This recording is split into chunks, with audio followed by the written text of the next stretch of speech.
नमस्कार, आप सभी का स्वागत आप सबके अपने परिवार में। गुड इवनिंग आप सभी को। Good evening. जुड़ेंगे आप सभी लोग आज के इस सेशन के अंदर। हम लोग मेंजुरेशन पढ़ रहे हैं और उसी से आगे कंटिन्यू करेंगे आज की सीरीज को। एक बार आप सब लोग अपने सभी दोस्तों के साथ शेयर करिएगा सेशन को। और मेंजुरेशन के अंदर हम लोग सर्कल का पार्ट लास्ट सेशन में पढ़े, उसी से आगे कंटिन्यू करेंगे आज के इस सेशन को। तो मेंजुरेशन में हम बात करें तो ट्रायंगल आप लोगों ने पूरा कर लिया, सर्कल को आप लोग पूरा कर चुके हैं, उसके क्वेश्चंस भी आप लोग कर चुके हैं। आज हम लोग 2D का पार्ट खत्म कर लेंगे।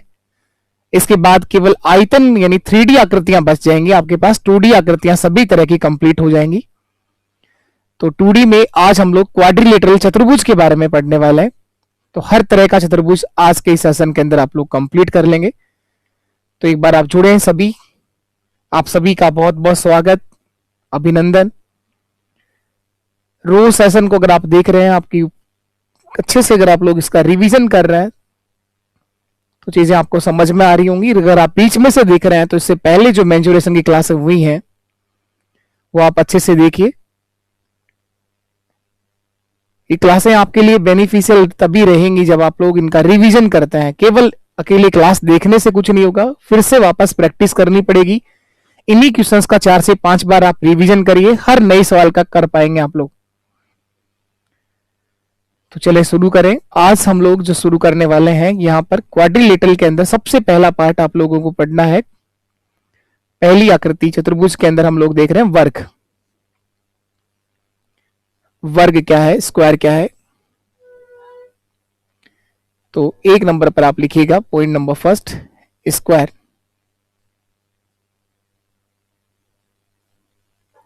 वर्ग।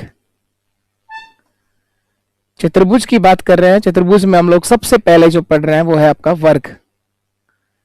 4 बराबर भुजाएं होती हैं, चारों की चारों भुजाएं बराबर होती हैं। 4 बराबर भुजाओं से घिरी हुई बंद आकृति आपका एक वर्ग है। इस वर्ग का प्रत्येक कोण 90 डिग्री का होता है। इस वर्ग का प्रत्येक कोण 90 डिग्री का होता है। हर एक जो एंगल है वो 90 डिग्री का होगा।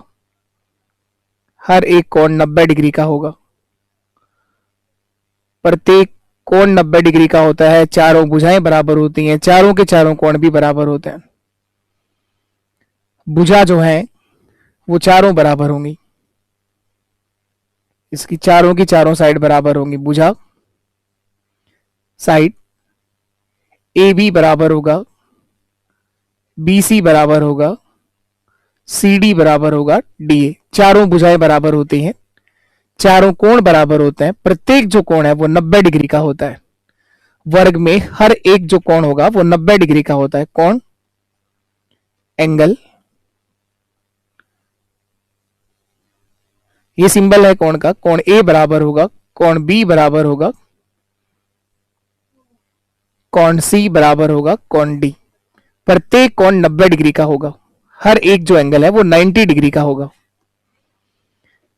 चारों कोणों का योग 360 डिग्री होगा। चारों एंगल का जो सम होगा वो 360 डिग्री होगा। हर एक एंगल 90 डिग्री का होगा और चारों एंगल का सम जो है वो 360 होगा। विकर्ण की बात करें तो इसके अंदर डायगोनल्स जो है वो 2 बनेंगे। विकर्ण दोनों है और दोनों के दोनों विकर्ण इसके बराबर होते हैं।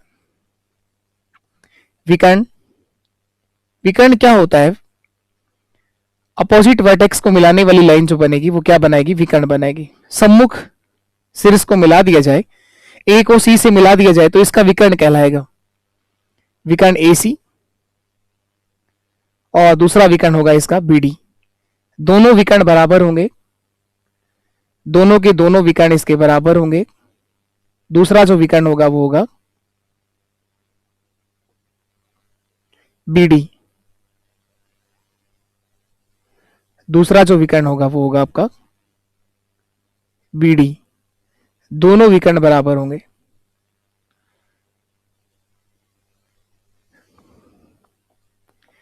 चार भुजाओं से घिरी हुई बंद आकृति, चारों की चारों भुजाएं बराबर होती हैं। प्रत्येक कोण बराबर होता है। हर एक एंगल 90 डिग्री का होता है। विकर्ण दोनों बराबर होते हैं। एसी बराबर होगा यहां पर बीडी के। विकर्ण एसी बराबर होगा बीडी के। एक और चीज, दोनों विकर्ण एक दूसरे को समकोण समद्विभाजित करते हैं। दोनों के दोनों विकर्ण जो है वो एक दूसरे को 90 डिग्री पर बाइसेक्ट करेंगे और इक्वल बाइसेक्ट करेंगे, समान दो भागों में बांटेंगे। दोनों के दोनों विकर्ण जो है इस पॉइंट पर एक दूसरे को समकोण समद्विभाजित करेंगे। अब हम बात करें परिमाप क्या होगा, वर्ग का परिमाप, पेरीमीटर ऑफ स्क्वायर, वर्ग का परिमाप क्या होगा, परिमाप होगा सर इसका 4 इंटू साइड, 4 गुणा भुजा। परिमाप का मतलब होता है बाउंड्री, चारों भुजाओं का योग ही क्या होगा, परिमाप। एरिया ऑफ स्क्वायर, वर्ग का क्षेत्रफल क्या होता है, भुजा का स्क्वायर। इसका जो क्षेत्रफल की अगर बात करी जाए, एरिया ऑफ स्क्वायर क्या होगा, भुजा का स्क्वायर होगा सर, साइड का स्क्वायर कर देंगे आप, भुजा का स्क्वायर कर देंगे। विकर्ण क्या होगा इसका, विकर्ण दोनों बराबर होते हैं, लेकिन विकर्ण कैसे निकालेंगे आप लोग, चाहे तो एक त्रिभुज बनेगा ए बी सी, कोई सा भी त्रिभुज ले लो आप लोग, ये सब क्या है, राइट एंगल ट्राइंगल है, एक समकोण त्रिभुज है, 90 डिग्री के सामने वाली जो भुजा कर्ण है वही इस वर्ग का क्या है, विकर्ण है। तो आप चाहें तो उस पाइथागोरस थ्योरम से इसका विकर्ण निकाल सकते हैं, नहीं तो इसका विकर्ण का फॉर्म आप डायरेक्ट याद रखिए। इसका जो विकर्ण होगा, डायगोनल होगा, वो होगा √2 इंटू साइड, √2 गुणा भुजा, √2 गुणा भुजा, √2 गुणा भुजा। विकर्ण से भी क्षेत्रफल निकाल सकते हैं। विकर्ण अगर दे रखा हो, डायरेक्ट क्षेत्रफल निकालना हो, तो विकर्ण का स्क्वायर करके 2 से डिवाइड कर दो, विकर्ण का स्क्वायर बाई 2। जब विकर्ण का स्क्वायर कराओगे तो √2 का स्क्वायर 2 होता है, 2 गुणा भुजा का स्क्वायर, इस 2 को हटाने के लिए 2 से भाग दे दो। तो जब विकर्ण दे रखा हो और क्षेत्रफल निकालना हो, एरिया ऑफ स्क्वायर, जब आपको वर्ग का विकर्ण पता हो तो डायरेक्ट अगर आप लोग क्षेत्रफल देखना चाहते हैं तो विकर्ण का स्क्वायर बाई 2 कर दो, डायगोनल का स्क्वायर कर दो, विकर्ण का स्क्वायर बाई 2 कर दो।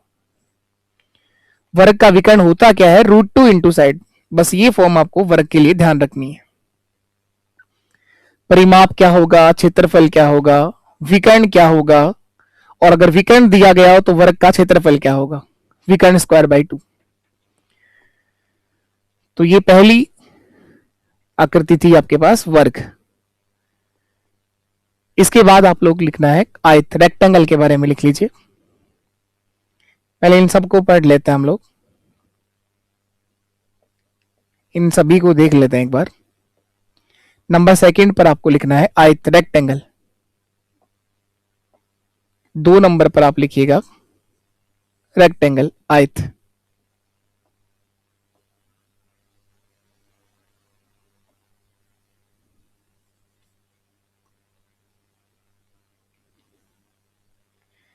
आयत क्या होता है, रेक्टेंगल क्या होगा,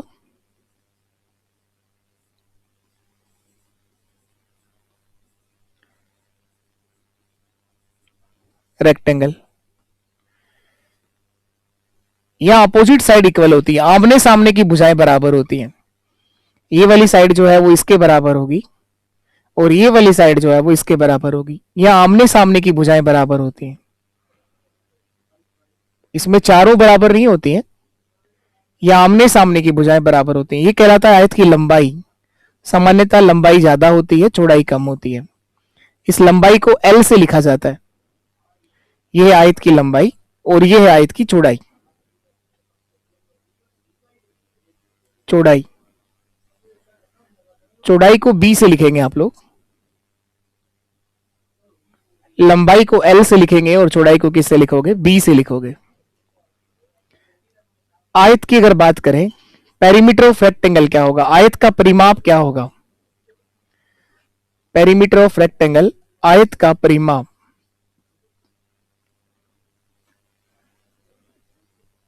भुजाओं के बारे में बोला मैंने कि इसमें आमने सामने की अपोजिट साइड जो है वो इक्वल होती है। ए बी बराबर होगा किसके, सी डी के साथ, और बी सी बराबर होगा, बी सी बराबर होगा ए डी के साथ। आमने सामने की भुजाएं बराबर होंगी, विकर्ण इसके दोनों बराबर होंगे, विकर्ण जो है वो दोनों बराबर होंगे। ए सी बराबर होगा बी डी के साथ, विकर्ण दोनों बराबर होंगे।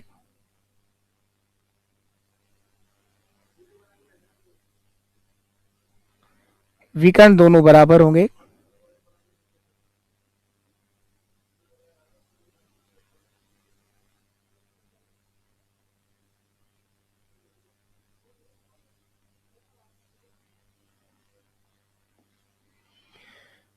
तो ये ध्यान रखिएगा, आयत क्या है, आमने सामने की भुजाएं बराबर है। एंगल की बात करें तो यहां भी प्रत्येक कोण 90 डिग्री का होता है।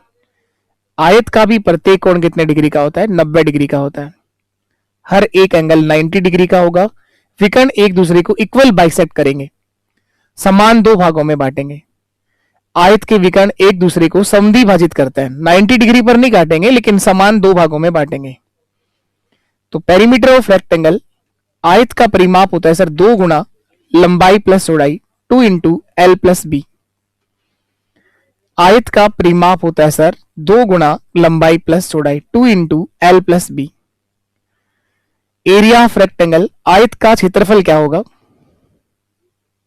एरिया ऑफ रेक्टेंगल, आयत का क्षेत्रफल होता है सर एल इंटू बी, लंबाई गुना चौड़ाई, एल इंटू बी। इसका डायगोनल क्या होगा, विकर्ण। इसका विकर्ण क्या होगा, विकर्ण होगा सर रूट ऑफ लंबाई का स्क्वायर प्लस चौड़ाई का स्क्वायर, रूट ऑफ लंबाई का स्क्वायर प्लस चौड़ाई का स्क्वायर। आयत का विकर्ण होगा सर रूट ऑफ लंबाई का स्क्वायर प्लस चौड़ाई का स्क्वायर। ये भी आप लोगों ने इसकी पाइथागोरस थ्योरम से लिखा है, विकर्ण रूट ऑफ लंबाई का स्क्वायर प्लस चौड़ाई का स्क्वायर। तो ये 3 फॉर्म आप लोगों को यहां ध्यान रखनी है। आयत के अंदर भी आमने सामने की भुजाएं बराबर होती हैं, हर एक एंगल जो है वो 90 डिग्री का होता है, विकर्ण दोनों बराबर होते हैं, एक दूसरे को इक्वल बाइसेक्ट करते हैं। अब आप बताएं, क्या वर्ग को आयत कह सकते हैं क्या?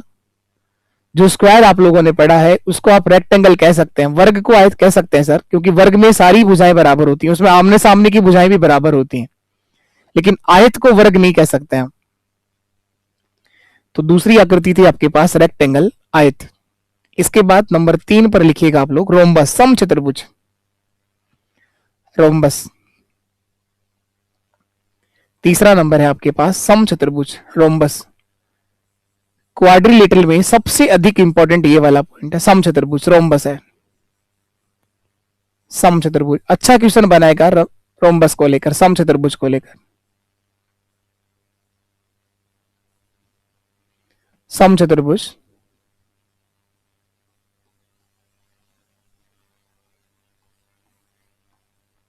रोम्बस।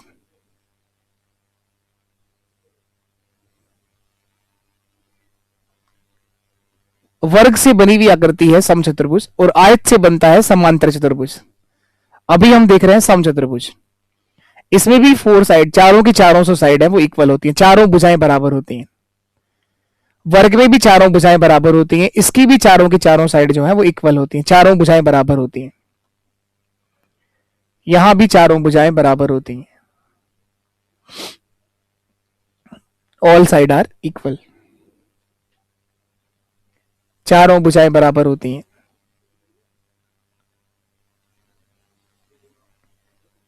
ए, बी, सी और डी, भुजाएं चारों बराबर होती हैं। वर्ग से बनी हुई आकृति है रोम्बस, समचतुर्भुज। भुजा ए बी बराबर होगा, बी सी बराबर होगा, सी डी बराबर होगा डी ए। इसके अपोजिट एंगल इक्वल होते हैं। यहां प्रत्येक कोण 90 डिग्री का नहीं होता, 90 डिग्री का हो ऐसा कोई जरूरी नहीं होता, लेकिन इसके अपोजिट एंगल जो है वो इक्वल होते हैं। एंगल ए इक्वल टू होगा एंगल सी, कोण ए बराबर होगा सी के, और कोण बी बराबर होगा कोण डी के। अपोजिट एंगल इसके इक्वल होते हैं। कोण ए बराबर होगा कोण सी के, कोण बी बराबर होगा कोण डी के। इसके आसन कोणों का योग 180 डिग्री होता है। जो पास पास निकटतम जो कोण होता है उनका योग 180 डिग्री होगा। कोण ए प्लस कोण बी बराबर 180 डिग्री होगा, कोण ए प्लस कोण बी बराबर 180 डिग्री होगा। इसी तरह से कोण बी प्लस कोण सी बराबर भी 180 डिग्री होगा। Adjacent angle, sum of adjacent angle, आसन कोणों का योग 180 डिग्री होता है। आसन कोणों का योग 180 डिग्री होता है। इसके विकर्ण जो है उसको ध्यान रखिएगा, विकर्ण बराबर तो नहीं होते हैं, इसके विकर्ण एक दूसरे को समकोण समद्विभाजित करते हैं।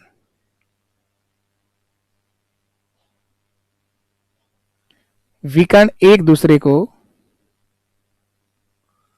समकोण समद्विभाजित करेंगे।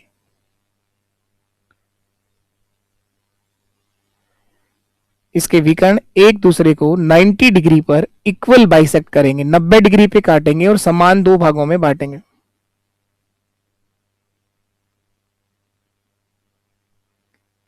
विकर्ण एक दूसरे को समकोण समद्विभाजित करते हैं। ये समान दो भागों में बांटेंगे। यहां पर वो बात ज्यादा जरूरी है, वर्ग से ज्यादा जरूरी यहां पर है। इसके दोनों विकर्ण एक दूसरे को 90 डिग्री पर इक्वल बाइसेक्ट करते हैं। 90 डिग्री पर समचतुर्भुज के दोनों विकर्ण एक दूसरे को समकोण समद्विभाजित करते हैं। राइट एंगल इक्वल बाइसेक्ट करते हैं। समकोण पर काटेंगे और इक्वल बाइसेक्ट करेंगे, समान दो भागों में बांटेंगे। यदि इस पॉइंट को अगर नाम दें आप लोग, ओ लिख दिया मैंने इसको, तो AO इक्वल टू होगा OC। AO बराबर होगा OC, BO बराबर होगा OD। विकर्ण बराबर तो नहीं होते, लेकिन आप ध्यान रखिएगा इसके दोनों विकर्ण एक दूसरे को 90 डिग्री पर इक्वल बाइसेक्ट करता है। तो AO इक्वल टू OC बराबर होगा BO equal to OD। BO equal to OD। कोणों की बात करी तो इसके आमने सामने के कोण बराबर होते हैं। अपोजिट एंगल आर इक्वल होते हैं। आसन कोणों का योग 180 डिग्री होता है। परिमाप अगर देखें आप लोग, इसका पेरीमीटर क्या होगा? परिमाप, इसका परिमाप होगा सर 4 इंटू साइड, 4 गुना भुजा। इसका परिमाप होगा 4 इंटू साइड, 4 गुना भुजा। इसका क्षेत्रफल क्या होगा? Area of rhombus, area of rhombus, ये था इसका पेरीमीटर। और अब बात करते हैं एरिया ऑफ रोम्बस। समचतुर्भुज का क्षेत्रफल क्या होता है? सर ये होगा 1/2 गुना विकर्णों का गुणा, 1/2 गुना विकर्णों का गुणा, प्रोडक्ट ऑफ डायगोनल्स, 1/2 गुना विकर्णों का गुणा, 1/2 into D1 into D2, 1/2 into D1 into D2। एक लाइन और लिखिएगा, एक नोट डाल के लिख दो, चाहे आप लोग नोट डाल के लिख दो आप लोग। समचतुर्भुज के लिए, समचतुर्भुज के दोनों विकर्ण, समचतुर्भुज के दोनों विकर्ण एक दूसरे को समकोण समद्विभाजित करते हैं, 90 डिग्री इक्वल बाइसेक्ट करते हैं। समचतुर्भुज के दोनों विकर्ण एक दूसरे को समकोण समद्विभाजित करते हैं। एक और लाइन इसी के अंदर लिखना है। समचतुर्भुज की चारों भुजाओं के वर्गों का योग, समचतुर्भुज की चारों भुजाओं के वर्गों का योग 4 इंटू साइड का स्क्वायर, चारों भुजाओं के वर्गों का योग, समचतुर्भुज की चारों भुजाओं के वर्गों का योग विकर्णों के वर्गों के योग के बराबर होता है। 4 इंटू साइड का स्क्वायर बराबर होगा D1 का स्क्वायर प्लस D2 का स्क्वायर। समचतुर्भुज की चारों भुजाओं के वर्गों का योग विकर्णों के वर्गों के योग के बराबर होता है। समचतुर्भुज की चारों भुजाओं के वर्गों का योग विकर्णों के वर्गों के योग के बराबर होता है। 4 into side square equal to होगा D1 का स्क्वायर प्लस D2 का स्क्वायर। तो ये ध्यान रखिएगा, इसकी चारों भुजाओं के वर्गों का योग जो है वो बराबर होगा D1 का स्क्वायर प्लस D2 का स्क्वायर, D1 का स्क्वायर प्लस D2 का स्क्वायर। बहुत जगह काम आएगा ये रोम्बस के अंदर, समचतुर्भुज के अंदर। तो ये था रोम्बस, समचतुर्भुज, वर्ग से बनी हुई आकृति है आपकी समचतुर्भुज। अब एक बार हम चलते हैं क्वेश्चंस के ऊपर। जो लास्ट जो पेपर हुआ है आप लोगों का पटवारी का, देखेंगे मैक्सिमम जो क्वेश्चंस आए हैं आपसे, जो पूछे गए, अधिकतर जो क्वेश्चन पूछे गए हैं वो पूछे गए रेक्टेंगल को लेकर, आयत को लेकर। हम एक बार वहीं चलते हैं, देख के आते हैं आयत से क्या क्या पूछा गया आपसे। देखो, पटवार 23/10/2021 के पेपर का सवाल है, पटवारी के एग्जाम का क्वेश्चन है, 23/10/2021 के पेपर का सवाल है। एक आयत की लंबाई तथा चौड़ाई के बीच 23 मीटर का डिफरेंस है। आयत अभी भी सीखा आप लोगों ने, रेक्टेंगल को अभी पढ़ा है। The difference between the length and breadth of a rectangle is 23 metre. आयत की लंबाई और चौड़ाई के बीच 23 मीटर का अंतर है। इसका परिमाप अगर 206 मीटर हो तो क्षेत्रफल क्या होगा। परिमाप दे रखा है, क्षेत्रफल आपसे पूछा गया है। लंबाई व चौड़ाई का डिफरेंस दे रखा है, लंबाई तथा चौड़ाई के बीच 23 मीटर का अंतर है। ध्यान देना आप लोग, ये आयत की लंबाई है और ये आयत की चौड़ाई है। चौड़ाई अगर x है तो लंबाई से 23 मीटर आप ज्यादा कह सकते हैं कि x प्लस 23 होगी। सर 23 मीटर का डिफरेंस है तो x प्लस 23 होगी, 23 मीटर मैंने कहा ज्यादा होगी। परिमाप होता है सर चारों भुजाओं का योग। परिमाप का मतलब होता है बाउंड्री। आयत का परिमाप होता है 2 इंटू एल प्लस बी। तो परिमाप आपको दे रखा है 206 मीटर। तो परिमाप आपका दे रखा है पेरीमीटर ऑफ रेक्टेंगल। आयत का परिमाप है 2 गुणा लंबाई प्लस चौड़ाई बराबर 206 मीटर दिया हुआ है। तो इसको सरल करेंगे तो देखो 2 से कट रहा है, चाहो तो काट सकते हो इसको आप लोग। 2 से कट रहा है 103 बार, हमने काट दिया इसको 103 बार, 103। लंबाई की जगह लिख दो x प्लस 23, चौड़ाई की जगह लिख दो x बराबर 103 दिया हुआ है। इसको सरल करेंगे आप लोग, x प्लस x कितना हो जाएगा 2x। 2x ये प्लस का 23 जो है वो आगे जाके माइनस होगा तो 80 बचेगा। 103 में से 23 घटाओगे तो 80 बचेगा। x बराबर 40 आ जाएगा, x का मान 40 आ जाएगा। इसका मतलब इसकी जो चौड़ाई होगी वो 40 मीटर होगी। तो चौड़ाई का मान कितना आ गया, 40 आ गया। और लंबाई जो है वो 23 मीटर ज्यादा होगी, यानी 63 मीटर होगी। चौड़ाई 40 होगी और लंबाई 23 मीटर ज्यादा होगी, इसका मतलब 63 मीटर होगी। तो इस आयत की चौड़ाई और लंबाई दोनों आ गई आपके पास। चौड़ाई तो सर 40 मीटर आएगी, लंबाई इससे ज्यादा होगी तो इसकी लंबाई जो है वो 63 मीटर आ जाएगी। 23 ज्यादा कर दो, 40 प्लस 23 कितना हो जाएगा 63 मीटर। आपसे पूछा गया था इसका क्षेत्रफल क्या होगा। एरिया ऑफ रेक्टेंगल, आयत का क्षेत्रफल जो होता है वो होता है सर L इंटू बी, लंबाई गुणा चौड़ाई, L इंटू बी। तो 40 को 63 से गुणा कर दीजिए, जो आएगा वो आंसर है 0, 4 3 12 का 2, 24 और 1 2520 आपका आंसर 2520 आंसर होगा। 2520 वर्ग मीटर, ऑप्शन सी हमारा एक सवाल का सही जवाब होगा। 2520 वर्ग मीटर। इस आयत का जो क्षेत्रफल जो होगा वो 2520 वर्ग मीटर होगा। इस आयत का जो क्षेत्रफल आएगा वो 2520 वर्ग मीटर होगा। 2520 वर्ग मीटर होगा, यही मेरा एक सही आंसर है।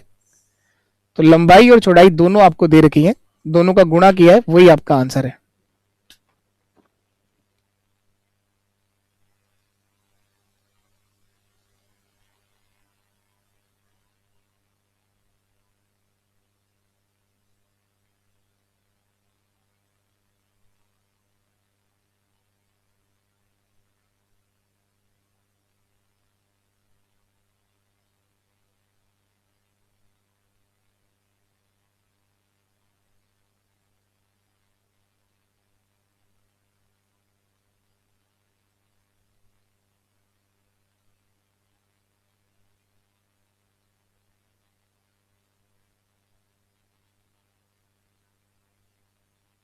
चलिए इसके बाद नेक्स्ट क्वेश्चन पर आते हैं हम लोग। अगला सवाल ये देखना है, कह रहा हमें परसेंटेज से रिलेटेड क्वेश्चंस जो बनते हैं ये कराएंगे आपको क्वेश्चंस। इसने पूछा कि आयत की लंबाई को 10% बढ़ा दिया जाए, चौड़ाई को 10% घटा दिया जाए। तो इस तरह से क्वेश्चन हम लोगों ने परसेंटेज में भी करे हैं। इस तरह के क्वेश्चंस आप लोगों को परसेंटेज में भी सिखाए हैं, और यहां फिर वापस से हम लोग एक साथ देखेंगे परसेंटेज से रिलेटेड क्वेश्चंस जो है वो एक साथ देखेंगे। 10% बढ़ाया है, चौड़ाई को आपने 10% कम किया है, तो क्षेत्रफल में क्या परिवर्तन आएगा, क्या वो सेम रहेगा या वो बढ़ जाएगा या फिर वो घट जाएगा, ये हमें देखना है। हाँ सर, 20 मिनट बाद सर, 3:30 से शुरू कर देना। देखिए इसके बाद रेक्टेंगल, नेक्स्ट जो क्वेश्चन है आपका, ये देखो आप लोग, नेक्स्ट जो क्वेश्चन है, हाँ सर,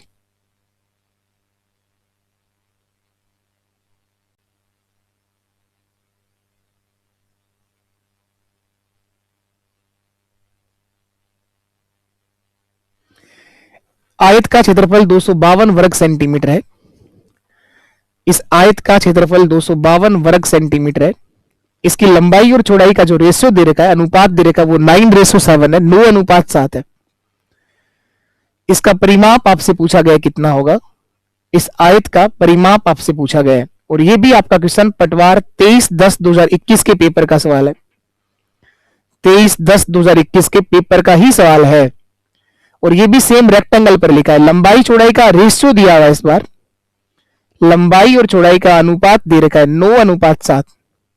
अनुपात में वो आंसर होते हैं जो लास्ट में बचे हैं काटने के बाद। इनके साथ कोई कॉमन संख्या रही होगी जो तुलना करने पर कट जाती है, तो उसको मान लेते हैं कि वो x था, 9x और 7x। क्षेत्रफल दे रखा है 252 वर्ग सेंटीमीटर है। तो एरिया ऑफ रेक्टेंगल, आयत का जो क्षेत्रफल है वो L इंटू बी है, लंबाई गुणा चौड़ाई है, तो बराबर में 252 लिखा हुआ है। तो इनको गुणा करिए, 9 गुणा 7 63x² बराबर 252 आ गया, 63x² बराबर 252 आ गया। 63 से काटेंगे इसको तो 4 बार कट जाएगा ये पूरा। x² का मान 4 आ गया, तो x बराबर क्या आ जाएगा, 4 का स्क्वायर रूट कर दो आप लोग, x बराबर 2 आ जाएगा। x का मान 2 आने से आप कह सकते हैं कि लंबाई जो है वो 9 गुणा 2 18 सेंटीमीटर आ जाएगी। 9 से डबल कर देंगे, 18 सेंटीमीटर आ जाएगी। और चौड़ाई जो है वो 14 सेंटीमीटर आ जाएगी, 7 का डबल हो जाएगा 14 सेंटीमीटर। तो ये लंबाई और चौड़ाई दोनों आ गई आपके पास। अब आपको जो पूछा गया वो आप लोग बता सकते हैं। पिछले सवाल में परिमाप देकर के क्षेत्रफल निकाला था, इस सवाल में क्षेत्रफल देकर के परिमाप पूछ रहा है। तो परिमाप के लिए क्या करना है, इन दोनों को जोड़िए और इसका डबल कर दीजिए। 18 + 14 कितना होगा, 32, और 32 का दुगना क्या होता है सर, 64 आपका आंसर होगा। परिमाप, perimeter of rectangle, perimeter of rectangle, आयत का परिमाप होता है सर 2 इंटू L + B, 2 गुणा लंबाई प्लस चौड़ाई। तो 2 इंटू L + B, 18 + 14,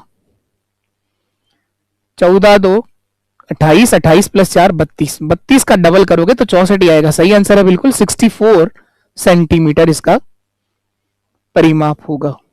तो इस बार क्षेत्रफल से पहले x का मान निकाल दिया, इसका मतलब लंबाई जो है वो 9 गुणा 2 18 सेंटीमीटर है, चौड़ाई जो है वो 7 गुणा 2 14 सेंटीमीटर है। चलिए इस तरह से, और देखो अभी तो आयत के ऊपर कई क्वेश्चंस आपसे पूछे गए हैं। लास्ट 2021 में जो पटवार का पेपर हुआ है, हर पेपर में सवाल रेक्टेंगल पर ही आया है, आयत पर ही पूछा है, हर पेपर में सवाल आयत पे पूछा। देखो तीसरे पेपर का सवाल फिर आपसे आयत के ऊपर लिखा हुआ है, पर जरूरी नहीं है कि इस बार भी ऐसा ही होगा ताकि हम केवल आयत ही पढ़ लें। हाँ, ये कह सकते हैं कि कोई ना कोई एक आकृति ही इस बार चलेगी, हर पेपर में वो सेम रखने की कोशिश करता है ताकि नॉर्मलाइजेशन करने में आसानी रहे। एक आयताकार क्षेत्र का परिमाप 480 मीटर है, और इस बार उम्मीद करते हैं कि एक ही पेपर करवाया जाए। एक आयताकार क्षेत्र का परिमाप 480 मीटर है, परिमाप दे रखा है इस बार वापस।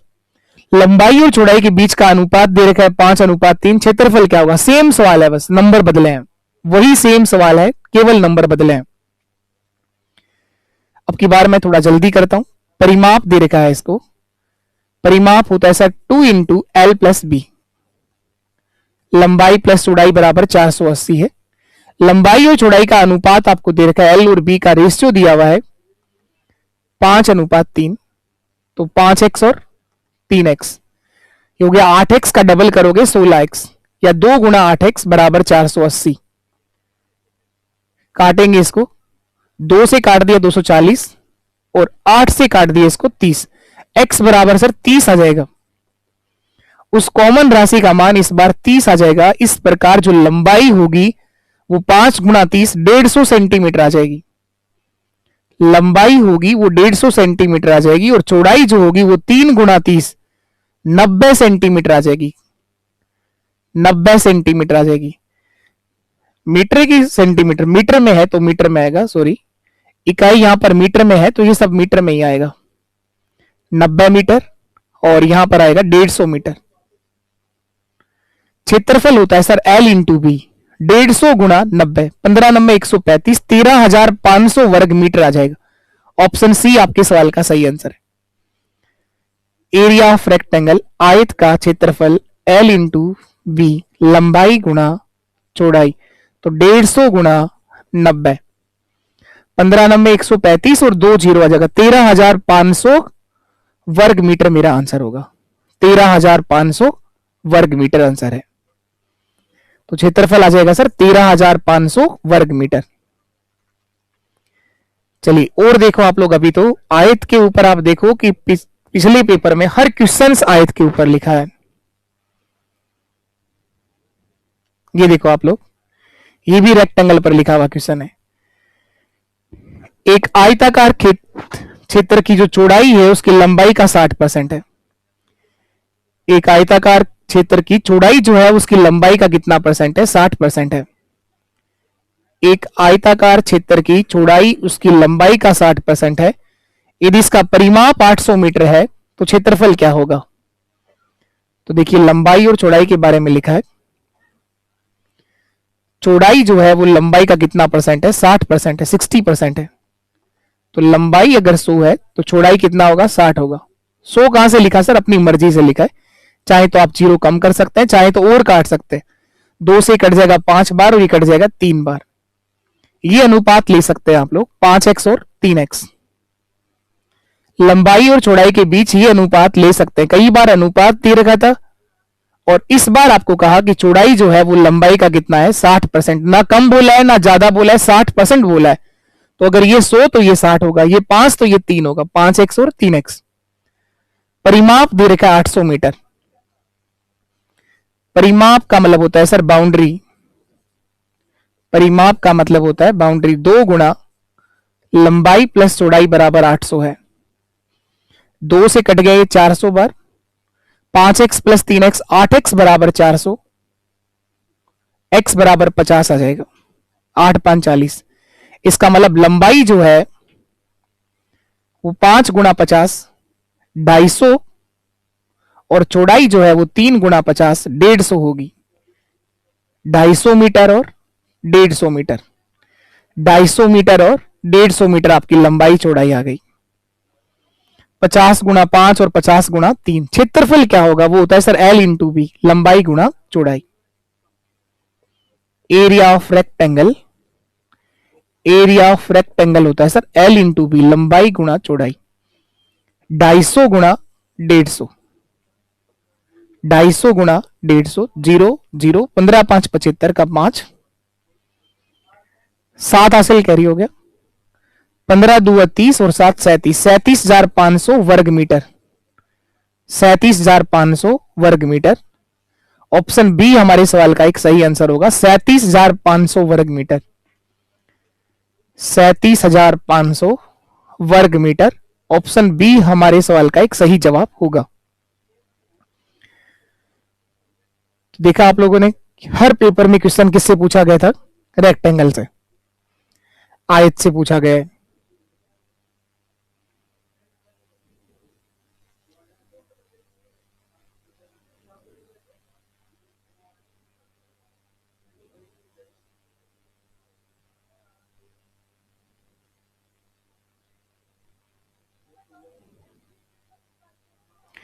इसके बाद चलिए आगे नेक्स्ट क्वेश्चन की बात कर लेते हैं।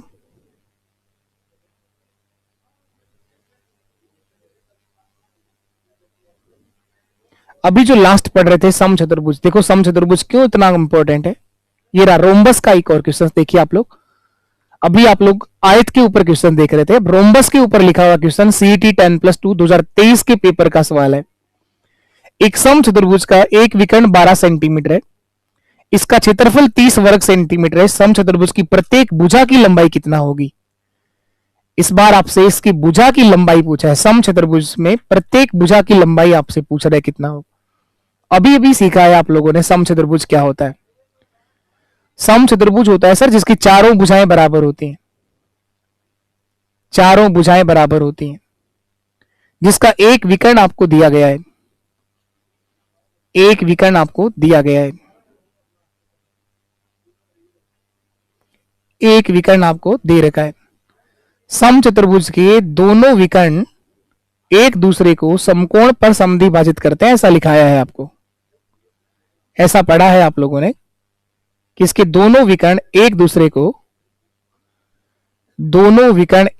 को 90 डिग्री पर इक्वल बाइसेक्ट करते हैं, समकोण समद्विभाजित करते हैं।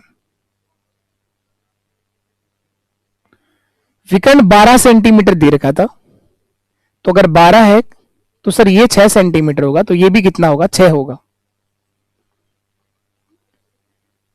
इसके दोनों विकर्ण एक दूसरे को समकोण समद्विभाजित करते हैं। क्षेत्रफल दे रखा है, क्षेत्रफल क्या होता है?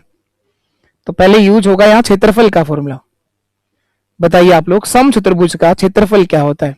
Area of rhombus. Area of rhombus होता है सर 1/2 गुणा विकर्णों का गुणा d1 गुणा d2 बराबर 30 लिखा हुआ है। तो एक विकर्ण आपको दे रखा है 12 है, तो d1 का मान 12 रख दो। दूसरा विकर्ण हमें निकालना पड़ेगा, तो यहां से d2 का मान हम निकाल लेंगे बराबर 30। 2 से कट जाएगा सर ये 6 बार, और 6 से कट जाएगा ये 5 बार, तो इसका दूसरा जो विकर्ण आएगा वो 5 सेंटीमीटर होगा। दूसरा जो विकर्ण आएगा वो 5 सेंटीमीटर होगा। तो पहली चीज तो ये कि इसका विकर्ण आपको निकालना आना चाहिए। तो दूसरा जो विकर्ण आया सर वो 5 सेंटीमीटर आ गया। 5 का मतलब बीडी का मान 2.5 होगा, एसी का मान तो कितना था? 12 था, और इस बीडी का मान कितना आ गया? दूसरा विकर्ण जो आ गया वो 5 सेंटीमीटर आ गया। देखो वापस सही किया है क्या? क्षेत्रफल होता है 1/2 गुणा विकर्णों का गुणा 12 गुणा 5 60। 60 का आधा कितना होता है? 30 ही दे रखा है क्षेत्रफल। सही है बिल्कुल। ये 2.5 होगा, तो इसके आगे भी कितना होगा? 2.5 होगा। अब इसकी भुजा निकालनी है। भुजा चाहे तो आप लोग पाइथागोरस थ्योरम की सहायता से निकाल सकते हैं, और चाहे तो एक रिजल्ट आपको लिखाया गया है कि चारों भुजाओं के वर्गों का योग विकर्णों के वर्गों के योग के बराबर होता है, उससे भी निकाल सकते हैं। सर पहले तो आप लोग उसे पाइथागोरस थ्योरम से बता दो कैसे आएगा। अगर पाइथागोरस थ्योरम से देखें तो देखो ये रहा, किसी भी एक ट्रायंगल को पकड़ लो आप, किसी भी एक ट्रायंगल को पकड़ लो आप। ये राइट एंगल ट्रायंगल, एक समकोण त्रिभुज है, ये एक समकोण त्रिभुज है। 90 डिग्री के सामने वाली जो भुजा है वो कर्ण कहलाती है। तो इस कर्ण का मान निकाल दो। AB स्क्वायर बराबर होगा 2.5 का स्क्वायर प्लस 6 का स्क्वायर, इन दोनों को जोड़ना है। तो AB स्क्वायर बराबर होगा 2.5 का स्क्वायर प्लस 6 का स्क्वायर। जोड़ लीजिए आप लोग। AB बराबर 25 का स्क्वायर 625 होता है, 6.25। 6 का स्क्वायर 36 होता है, 36 प्लस 6 ये 42.25 हो जाएगा। AB बराबर रूट ऑफ 42.25, 4225, 4225 का जो रूट होगा वो 6.5 आ जाएगा सर, 6.5 आ जाएगा, 6.5 आ जाएगा। तो 6.5 सेंटीमीटर इसकी भुजा आ जाएगी।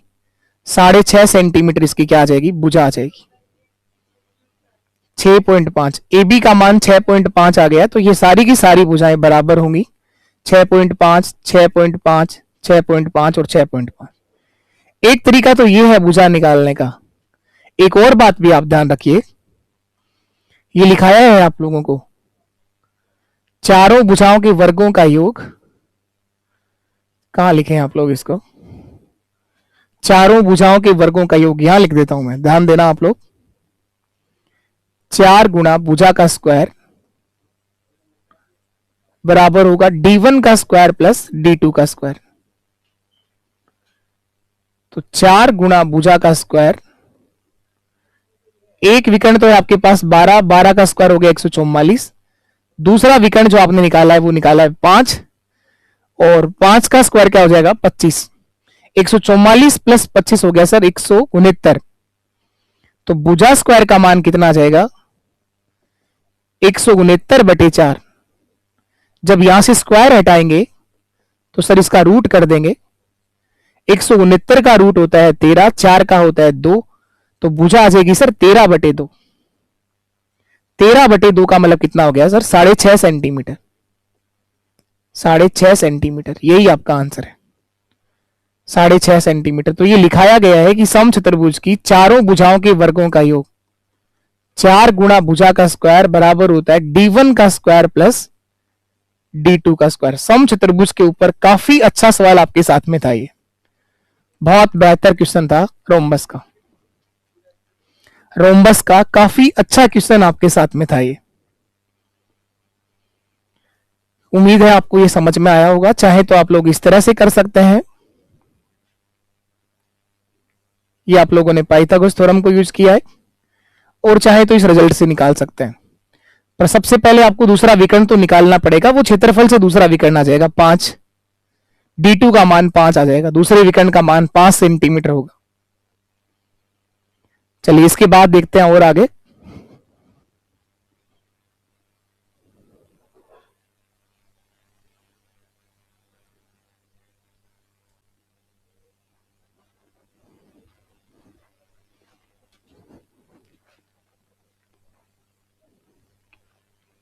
चलिए इसके बाद देखेंगे हम लोग नेक्स्ट क्वेश्चन। अगला सवाल जो रहेगा हमारा, ये देखिएगा, वर्ग के रूप में एक क्वेश्चन लिखा है। वर्ग के विकर्ण की लंबाई 20 सेंटीमीटर, इसका परिमाप क्या होगा।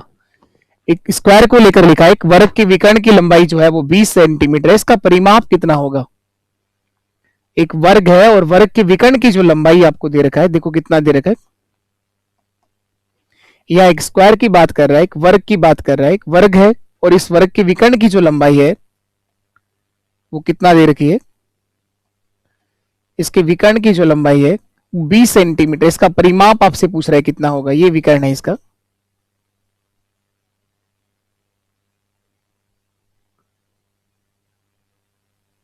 इसके विकर्ण की लंबाई हमें दे रखी है ए बी सी डी। एक वर्ग था। वर्ग क्या होता है, इसकी चारों भुजाएं बराबर होती हैं, दोनों विकर्ण बराबर होते हैं। विकर्ण जो है वो 20 सेंटीमीटर दे रखा है। तो विकर्ण की लंबाई अगर दे रखी हो तो भुजा कैसे निकालेंगे। पहले आपको भुजा निकालनी पड़ेगी, परिमाप आप तभी निकाल पाओगे। परिमाप हम तभी देख पाएंगे जब पहले हमें भुजा का पता होगा। तो विकर्ण क्या होता है सर, √2 इंटू साइड। √2 गुना भुजा होता है विकर्ण। वर्ग का विकर्ण होता है सर √2 इंटू साइड। बस इसका बेसिक फॉर्म आपको याद होना चाहिए। वर्ग का विकर्ण होता है सर √2 गुना भुजा। √2 गुना भुजा बराबर 20 सेंटीमीटर आपको दे रखा है। √2 गुना भुजा बराबर 20 सेंटीमीटर हमें दे रखा है। तो यहां से जो भुजा आएगी वो भुजा कितनी आ जाएगी, 20/√2 आ जाएगी, 20/√2 आ जाएगी। ये √2 को हटाने के लिए √2 से गुणा और √2 से भाग कर देंगे आप। तो इसकी जो भुजा है, इस √2 को हटाने के लिए √2 से गुणा और √2 से भाग कर देंगे हम। तो √2 गुणा √2 2 होता है, 2 से कट जाएगा ये 10 बार, तो इसका भुजा जो है 10√2 आ जाएगी। भुजा जो है वो 10√2 सेंटीमीटर आ जाएगी। तो इसका मान 10√2 होगा, और भुजाएं चारों बराबर होती हैं। तो परिमाप होता है सर 4 गुना भुजा, तो 10 गुना 4 40√2 परिमाप आ जाएगा। 40√2 यानी ऑप्शन सी हमारा एक सही आंसर है। इस वर्ग का जो परिमाप होगा वो 40√2 आ जाएगा। इस वर्ग का जो परिमाप आ जाएगा, परिमाप होता है सर 4 इंटू साइड, 4 गुना भुजा। तो 4 गुना 10√2, 40√2 सेंटीमीटर परिमाप आ जाएगा। 40√2 सेंटीमीटर इसका परिमाप आ जाएगा। ऑप्शन सी आपके सवाल का बिल्कुल सही आंसर होगा, 40√2। ये भुजाएं सब बराबर होंगी, 10√2, 10√2, 10√2, ये सब की सब बराबर होनी है। चलिए इसके बाद हम लोग आगे बढ़ते हैं नेक्स्ट क्वेश्चन की तरफ। अगला सवाल देखेंगे आप लोग।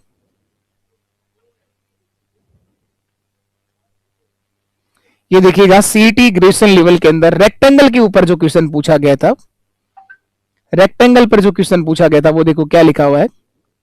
एक आयताकार मैदान का क्षेत्रफल 300 वर्ग मीटर है, इसके विकर्ण की माप 25 मीटर है, तो इस मैदान का परिमाप आपसे पूछ रहा है कितना होगा। एक आयताकार मैदान है, ये रहा, इस मैदान का क्षेत्रफल दे रखा है, L इंटू बी दे रखा है आपको, L इंटू बी दिया हुआ है, लंबाई गुणा चौड़ाई दे रखा है, कितना है 300 वर्ग मीटर है। इस आयताकार मैदान का परिमाप आपसे पूछा गया है ना। रेक्टेंगल क्या होता है, इसके आमने सामने की भुजाएं बराबर होती हैं, अपोजिट साइड इक्वल होती हैं। क्षेत्रफल होता है सर लंबाई गुणा चौड़ाई, L इंटू बी, क्षेत्रफल दे रखा है 300 मीटर है, 300 वर्ग मीटर है। इसके विकर्ण की माप 25 मीटर है, विकर्ण दोनों बराबर होते हैं, विकर्ण होता है रूट ऑफ लंबाई का स्क्वायर प्लस चौड़ाई का स्क्वायर। विकर्ण जो दे रखा है वो 25 मीटर है, विकर्ण जो दिया गया है वो 25 मीटर है। बताएं आप लोग आयत का विकर्ण क्या होता है, diagonal of a rectangle. Sir ये होता है रूट ऑफ लंबाई का स्क्वायर प्लस चौड़ाई का स्क्वायर, बराबर में 25 दे रखा है। जब आप इस रूट को हटाएंगे तो दोनों तरफ स्क्वायर करना पड़ेगा, तो लंबाई का स्क्वायर प्लस चौड़ाई का स्क्वायर बराबर 25 का स्क्वायर कितना हो जाएगा, 625 आ जाएगा। तो ऐसी दो संख्याएं जिनके वर्गों का योग 625 आता हो और जिनको गुणा कराने पे 300 आ जाए, ऐसी दो संख्याएं आप सोच अगर पा रहे हैं, ऐसे कोई भी दो नंबर जिनको गुणा कराने पे 300 आ जाए और जिनके वर्गों का योग 625 हो जाए, सर वो नंबर होते हैं 20 और 15। 20 को 15 से गुणा कराऊंगा, 20 गुणा 15 तो 300 आ जाएगा, और 20 का स्क्वायर 400, 15 का स्क्वायर 225, जोड़ूंगा तो 625 भी आ जाएगा। तो इस प्रकार मैं कह सकता हूं कि लंबाई जो है इसकी वो 20 मीटर होगी, चौड़ाई जो है वो 15 मीटर होगी। परिमाप होता है सर चारों भुजाओं का योग, 20 प्लस 15 35, और 35 का दुगना कितना आ जाएगा, 70 मीटर आपका परिमाप होगा, 70 मीटर परिमाप आ जाएगा। सर इस तरह से अगर दिमाग में ये दोनों नंबर नहीं आए तो फिर आप बेसिक से करेंगे। हमारे पास L इंटू बी, लंबाई गुणा चौड़ाई बराबर 300 है, L का स्क्वायर प्लस बी का स्क्वायर बराबर 625 है, L square plus B square बराबर 625 है। परिमाप पूछा गया है, परिमाप का मतलब होता है बाउंड्री, चारों भुजाओं का योग, और रेक्टेंगल का जो परिमाप होता है, आयत का जो परिमाप होता है, 2 गुणा लंबाई प्लस चौड़ाई होता है। तो मुझे लंबाई प्लस चौड़ाई का आंसर चाहिए, तो L प्लस बी का होल स्क्वायर कर दो, क्या होगा ये A प्लस बी का होल स्क्वायर, L का स्क्वायर प्लस बी का स्क्वायर, लंबाई का स्क्वायर प्लस चौड़ाई का square plus 2 into L into B. तो लंबाई प्लस चौड़ाई का होल स्क्वायर बराबर है L square plus B square, आपको पता है 625 है, और 2 गुणा लंबाई गुणा चौड़ाई कितना 300 है, 300 का दुगुना 600 हो जाएगा, ये 600 प्लस 625 1225 हो जाएगा। और जब यहां से स्क्वायर हटाएंगे तो लंबाई प्लस चौड़ाई का जो योग आएगा वो रूट 1225 आ जाएगा। 1225 का जो स्क्वायर रूट होता है वो 35 होता है सर, तो लंबाई प्लस चौड़ाई का योग जो है वो 35 मीटर आ जाएगा, लंबाई व चौड़ाई का योग 35 मीटर आ जाएगा, लंबाई और चौड़ाई का योग 35 मीटर आ जाएगा। तो 35 मीटर आने से परिमाप कितना हो जाएगा, सर परिमाप जो है वो दुगना होगा, 2 इंटू एल प्लस बी, 2 गुणा लंबाई प्लस चौड़ाई, 2 इंटू एल प्लस बी, 2 गुणा 35, 70 मीटर आ जाएगा। इस तरह से करना पड़ेगा अगर आपके दिमाग में वो दोनों नंबर नहीं आए तो, और बाकी आसान है। ऐसी दो संख्या चाहिए थी जिनको गुणा कराने पे 300 आ जाए, जिनको गुणा कराने पे 300 आ जाए, जिनके वर्गों का योग 625 होता हो, जिनके वर्गों का योग 325। तो 20 को 15 से गुणा कराऊंगा तो 300 आ रहा है, और 20 का वर्ग और 15 का वर्ग 625 भी हो रहा है। चलिए और आगे बढ़ते हैं आप लोग नेक्स्ट क्वेश्चन की तरफ।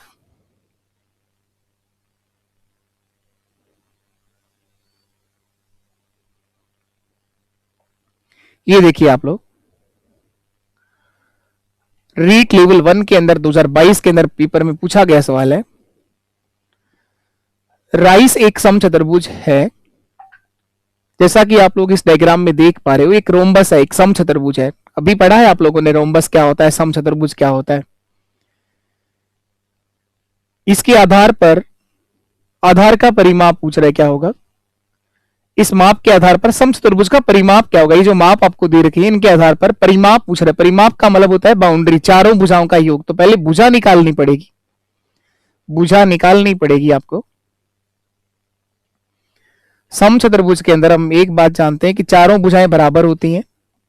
समचतुर्भुज की चारों भुजाएं कैसी होती हैं, बराबर होती हैं। चारों भुजाएं बराबर होती हैं। दोनों विकर्ण एक दूसरे को समकोण पर समद्विभाजित करते हैं। दोनों विकर्ण एक दूसरे को समकोण समद्विभाजित करते हैं। दोनों विकर्ण एक दूसरे को समकोण समद्विभाजित करते हैं। 90 डिग्री पर बाइसेक्ट करेंगे, इक्वल बाइसेक्ट करेंगे, समकोण समद्विभाजित करेंगे। समचतुर्भुज के दोनों विकर्ण एक दूसरे को समकोण समद्विभाजित करते हैं। 90 डिग्री पे काटेंगे और इक्वल बाइसेक्ट करेंगे। भुजाएं चारों की चारों बराबर होती हैं। तो विकर्ण के बारे में जानकारी आपको दे रखी है कि ये यहां से यहां तक 12 है, तो ये आगे का भी 12 ही होगा। तो x प्लस 2 बराबर 12 है, तो x का मान 10 आ जाएगा। नहीं सॉरी, ये x प्लस वाई लिखा हुआ है यहां पे ना, ये 5 लिखा हुआ है और इधर x प्लस 2 लिखा हुआ है, तो x का मान 3 आ जाएगा और y का मान 9 आ जाएगा। x और y के मान आ गए 9 और 3। x और y का x बराबर तो कितना आ जाएगा, 5 ये है तो 5 ही आगे का भाग होगा, ये वाला भाग भी 5 ही होगा, तो x बराबर तो 3 आ गया। और y का मान कितना आ जाएगा, 3 प्लस 9 12 होता है, तो 9 आ जाएगा। बाकी आपको ना x पता करने की जरूरत है ना y का पता करने की जरूरत है। ये जो यहां पर कोण बनेगा ये 90 डिग्री का होगा। दोनों के दोनों विकर्ण एक दूसरे को समकोण समद्विभाजित करते हैं। 90 डिग्री के सामने वाली भुजा जो है वो कर्ण आपको निकालना है। तो 5 12 और 13 डायरेक्ट, अगर आपको पाइथागोरस ट्रिपलेट याद है तो इसका मान 13 आ जाएगा। और 13 आने से चारों की चारों भुजाएं 13 मीटर 13 सेंटीमीटर 13 सेंटीमीटर 13 हो जाएगी। 13 गुणा 4 कितना हो जाएगा, 52 हमारा आंसर आ जाएगा, 52। एक भुजा 13 इकाई होगी तो चारों भुजाएं 13 के 13 13, तो इसका मतलब परिमाप हो जाएगा 13 गुणा 4। परिमाप का मतलब होता है बाउंड्री, चारों भुजाओं का योग, 13 गुणा 4 52।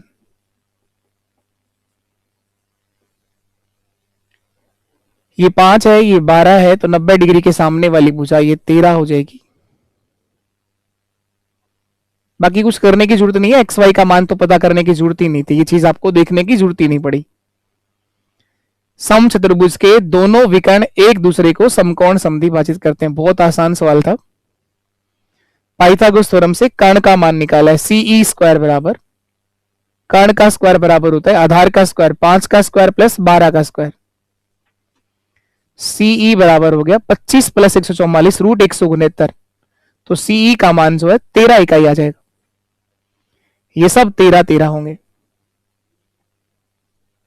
13 गुणा 4 52 सेंटीमीटर आंसर आ जाएगा। सेंटीमीटर मीटर तो कुछ दे नहीं रखा इसने, के लिए 52 आ जाएगा। एक और क्वेश्चन देखिए, 15 वर्ग मीटर क्षेत्रफल है, the area of the 15 square metre. 15 वर्ग मीटर क्षेत्रफल किसका है, इनमें से ही बताना है। ये 4 ऑप्शन दे रखे हैं, इनमें से 15 वर्ग मीटर क्षेत्रफल किसका आएगा। एक वर्ग जिसकी भुजा 15 मीटर होगी, भुजा 15 होगी तो क्षेत्रफल 225 वर्ग मीटर आएगा। इसका क्षेत्रफल तो कितना आएगा सर, 225 वर्ग मीटर आएगा। तो ये ऑप्शन तो गलत है। भुजा अगर 15 मीटर तो क्षेत्रफल कितना आएगा, 225 वर्ग मीटर। तो क्षेत्रफल तो 15 ही आना चाहिए ना। तो इनमें से कौन सा वो ऑप्शन है जिसका क्षेत्रफल 15 वर्ग मीटर आएगा। दूसरा, 3 वर्ग जिसकी प्रत्येक की भुजा 5 मीटर है।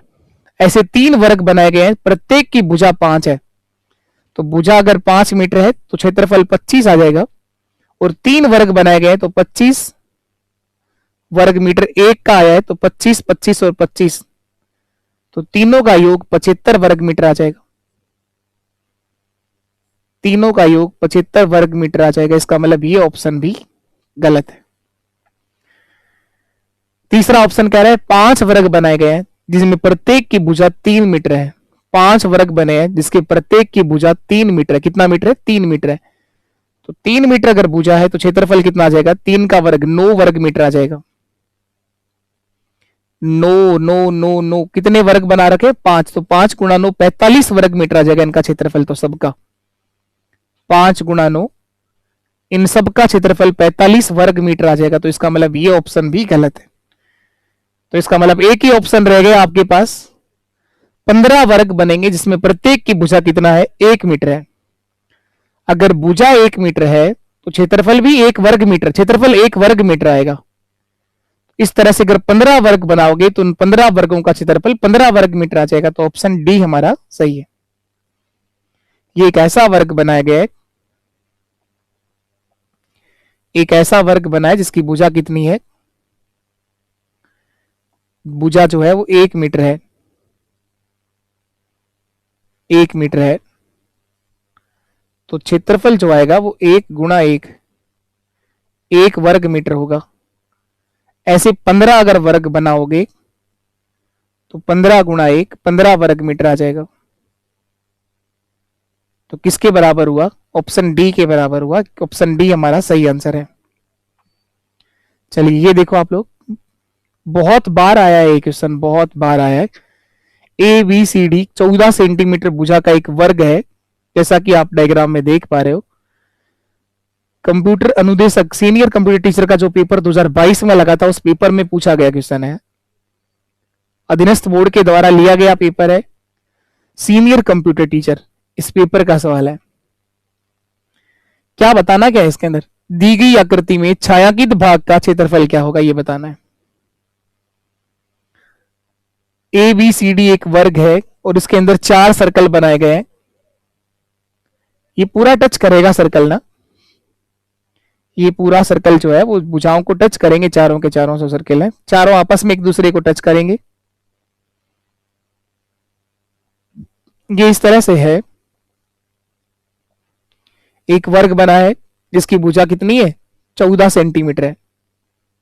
करा है थोड़ी देर पहले, वही क्वेश्चन है सेम। 14 सेंटीमीटर भुजा है इस वर्ग की। तो इसके अंदर सर्कल बना रखे हैं और 4 सर्कल बना रखे हैं।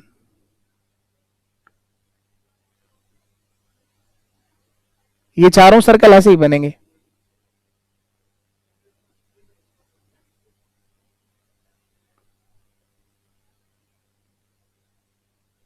ये चारों के चारों सर्कल इस तरह से बनेंगे।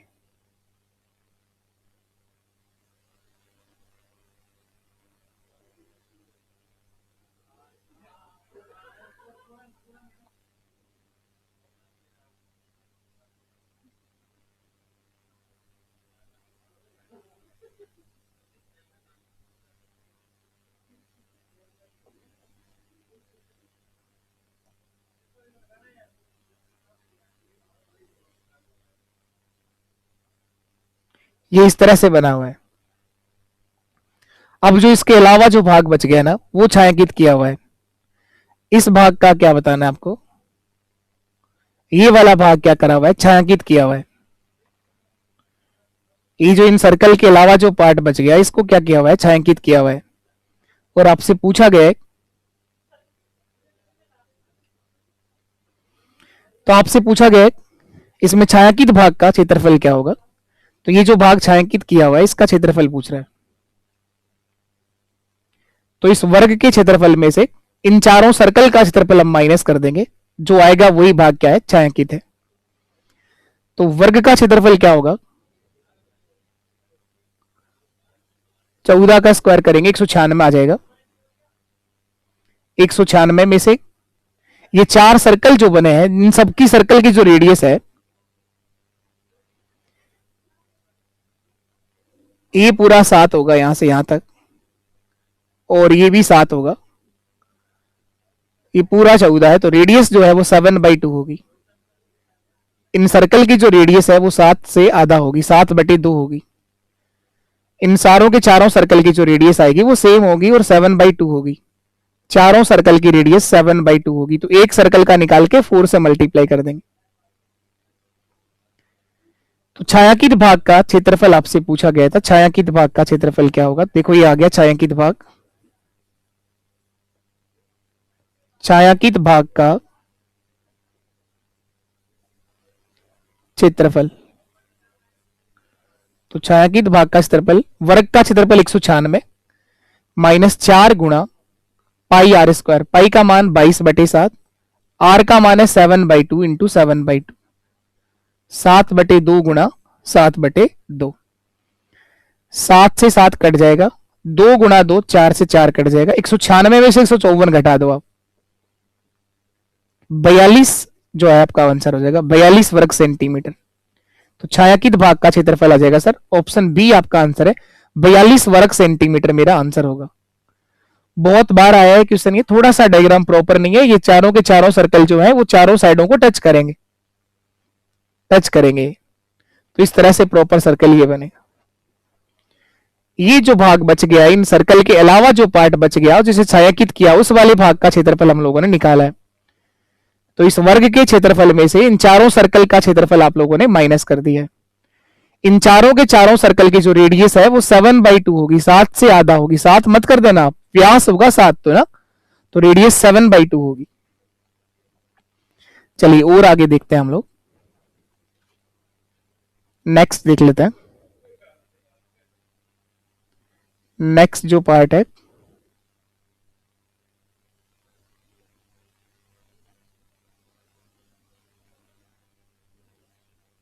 देखो समांतर चतुर्भुज पे इस तरह से क्वेश्चन पूछा गया था, रीट एग्जाम 2022। एक समांतर चतुर्भुज के दो आसन कोण, आसन कोण कौन कौन सा होता है? पास पास के जो कोण होते हैं उसे बोलते हैं आसन कोण। वो 3x - 4 और 3x + 10 डिग्री है, तो समांतर चतुर्भुज का छोटे वाले कोण का मान क्या होगा? समांतर चतुर्भुज अभी नहीं पढ़ा सर, अभी हम लोगों ने पैरेललोग्राम को नहीं देखा है। अभी लिख लेते हैं समांतर चतुर्भुज के बारे में आप लोग, उसके बाद आते हैं इस क्वेश्चन पर। हम लोग समांतर चतुर्भुज के बारे में पहले लिख लेते हैं, उसके बाद आते हैं इस क्वेश्चन पर।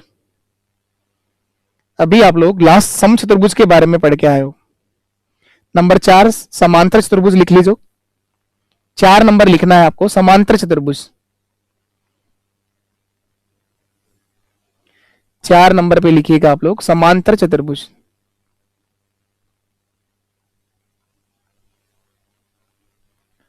समांतर चतुर्भुज, पैरेललोग्राम,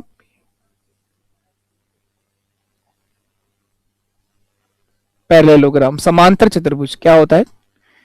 समचतुर्भुज होता है, रोम्बस जो है वो वर्ग से बनता है, और समांतर चतुर्भुज जो है वो रेक्टेंगल आयत से बनता है। इसमें आमने सामने की भुजाएं बराबर होती हैं, इसकी आमने सामने की भुजाएं बराबर होती है, आमने सामने की भुजाएं बराबर होती हैं। ये है आपका समांतर चतुर्भुज, parallelogram. A B C D ये समांतर चतुर्भुज है, इसकी आमने सामने की भुजाएं समांतर भी होती हैं और बराबर भी होती है। ए बी बराबर होगा सी डी के साथ, ए बी बराबर होगा सी डी के साथ, बी सी बराबर होगा ए डी के साथ। आमने सामने की भुजाएं बराबर और समांतर होती हैं। विकर्ण दोनों बराबर नहीं होते हैं, लेकिन एक दूसरे को समद्विभाजित करेंगे। कोणों की बात करी जाए तो इसके जो कोण है अपोजिट एंगल, सम्मुख कोण बराबर होते हैं। कोण ए बराबर होगा कोण सी के, और कोण बी बराबर होगा कोण डी के। कोण ए बराबर होगा कोण सी के, और कोण बी बराबर होगा कोण डी के। कोण ए बराबर कोण सी, कोण बी बराबर कोण डी। आसन कोण जो होते हैं, एडजेसेंट एंगल, जो पास पास के जो कोण होते हैं उनका योग 180 डिग्री होता है। तो कोण ए प्लस कोण बी बराबर 180 डिग्री होगा। जो पास पास के जो कोण है उन दोनों का योग 180 डिग्री होता है। इसी तरह से आप कह सकते हैं कोण ए प्लस कोण डी बराबर भी कितना होगा? 180 डिग्री होगा। कोण बी प्लस कोण सी बराबर भी कितना होगा? 180 डिग्री होगा। आसन कोण का मतलब पास के जो कोण है उनका योग 180 डिग्री होगा। परिमाप, परिमाप तो मतलब वही बाउंड्री है, चारों भुजाओं का योग। आमने सामने की भुजाएं इसमें बराबर है। प्रत्येक कोण 90 डिग्री का नहीं होता है, ध्यान रखिएगा आप। आयत से बनता है समांतर चतुर्भुज और वर्ग से बनता है समचतुर्भुज। यहां जो क्षेत्रफल होता है एरिया ऑफ पैरेललोग्राम, समांतर चतुर्भुज का क्षेत्रफल क्या होगा? तो सर ये होता है आधार गुणा ऊंचाई, बेस इंटू हाइट। आधार गुणा ऊंचाई, बेस इंटू हाइट। ये फॉर्मूला आप किसी भी चतुर्भुज में लगा सकते हो, बस उसका आधार आपके पास में होना चाहिए और उस चतुर्भुज की ऊंचाई आपके पास होना चाहिए। जब भी किसी चतुर्भुज के आमने सामने की भुजाएं समांतर हों, पैरेलल हों और क्षेत्रफल आपको देखना हो, तो ऊंचाई क्या होती है? जो आधार पर 90 डिग्री का जो कोण बनाएगी, जो लंब होगा बेस के ऊपर, वो ऊंचाई कहलाती है। तो यहां से मैंने लंब डाल दिया इसके ऊपर, ये इस चतुर्भुज की क्या कहलाएगी? ऊंचाई। जो आधार पर 90 डिग्री का कोण बनाएगी वो उसकी क्या कहलाएगी? ऊंचाई। तो समांतर चतुर्भुज के अंदर बस क्षेत्रफल का यही एक फॉर्मूला है, आधार गुणा ऊंचाई। आधार गुणा ऊंचाई। कोणों के बारे में ध्यान रखिएगा, अपोजिट एंगल बराबर होता है, सम्मुख कोण बराबर होते हैं, आसन कोणों का योग 180 डिग्री होता है। आसन कोणों का योग 180 डिग्री होता है। अब एक बार उस क्वेश्चन पे आओ, समांतर चतुर्भुज से जो क्वेश्चन पूछ रहा था उसको देख के आते हैं। वो ये था कि एक समांतर चतुर्भुज के दो आसन कोण, एक समांतर चतुर्भुज के दो आसन का मतलब पास पास के एडजेसेंट एंगल की बात कर रहा है, वो 3x - 4 डिग्री और 3x + 10 डिग्री है। तो समांतर चतुर्भुज के छोटे वाले कोण का मान क्या होगा? समांतर चतुर्भुज के आसन कोण की बात कर रहा है। ये दोनों कोण जो पास पास के हैं, एक तो है आपका 3x - 4 डिग्री, 3x - 4 डिग्री, और दूसरा कितना है? 3x + 10 degree, 3x + 10 degree. इन दोनों को जोड़िए, बराबर में 180 आना चाहिए। आसन कोणों का योग 180 डिग्री होता है। 3x - 4 degree plus 3x + 10 degree बराबर में आना चाहिए 180 डिग्री। समांतर चतुर्भुज के आसन कोणों का योग 180 डिग्री होता है। समचतुर्भुज के भी आसन कोणों का योग 180 डिग्री होता है। 3x और 3x 6x हो गया सर। ये प्लस का 10 है, ये माइनस का 4 है, 6 ही बच गया। 6x + 6 बराबर 180 डिग्री। चाहे तो 6 से काट दो सबको, या 6 कॉमन ले लो, 6 कॉमन भी आ रहा है, नहीं तो 6 को आगे भेज दो। 6x बराबर 180 में से 6 घटाओगे तो 174 डिग्री आ जाएगा, 174। x बराबर क्या होगा? 174 में 6 का भाग दे दो, 6 3 18, 6 2 12, 2 बार भाग जाएगा, बचे कितने? 5, 54 हो गया। 6 9 54, x का मान 29 डिग्री आ जाएगा। ये सर x का मान आया 29 डिग्री, आंसर नहीं आया। छोटे वाले कोण का मान बताना है, तो 29 का 3 गुना करके 4 कम कर दो। 30 का 3 गुना 90 होता है, 29 का 3 गुना 87 होता है। 87 में से 4 कम कर दो, 83 डिग्री आपका आंसर होगा।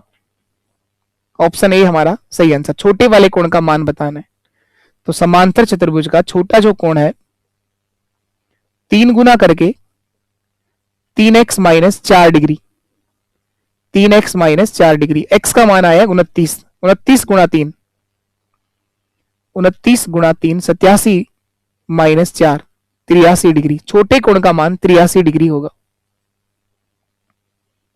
तो ये कोण का मान भी पूछ सकता है। समांतर चतुर्भुज और समचतुर्भुज के कोणों के बारे में हम लोगों ने ये सीखा है कि इनके कोण बराबर तो नहीं होते हैं, हाँ अपोजिट जो एंगल होते हैं, आमने सामने वाले जो कोण होते हैं वो बराबर होंगे, और आसन कोणों का योग 180 डिग्री होगा। दोनों के अंदर सेम चीज चलेगी। चलिए और देखिए आप लोग,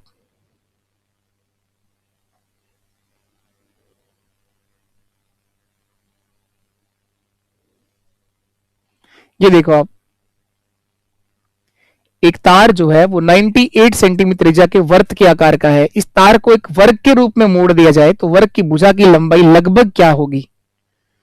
जब भी किसी आकृति को मोड़कर नया रूप दिया जाता है, जब भी किसी आकृति को मोड़कर नया रूप दिया जाता है तो उनके परिमाप हमेशा बराबर। तार की लंबाई तो वही रहेगी ना।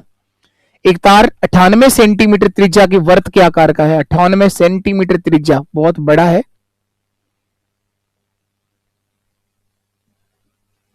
कि तार पहले इस तरह से मुड़ा हुआ है जिसकी त्रिज्या 98 सेंटीमीटर है। अब इस तार को वर्ग के बराबर मोड़ दिया गया है, तो वर्ग की भुजा की लंबाई बतानी कितना होगी। तो इन दोनों का मैंने कहा परिमाप बराबर होगा। जब भी किसी आकृति को मोड़कर नया रूप दिया जाता है तो उनके परिमाप हमेशा बराबर होते हैं। तो इस सर्कल का जो परिधि होगी, वर्त की परिधि, वो बराबर होगा वर्ग का परिमाप। वर्ग का परिमाप, क्योंकि तार वही है, पहले तार आपने इस तरह से मोड़ा हुआ था, अब तार को आपने इस तरह से मोड़ दिया है। तो जब भी किसी आकृति को, ध्यान रखिएगा, मोड़कर नया रूप दिया जाता है तो उनके परिमाप हमेशा बराबर होंगे।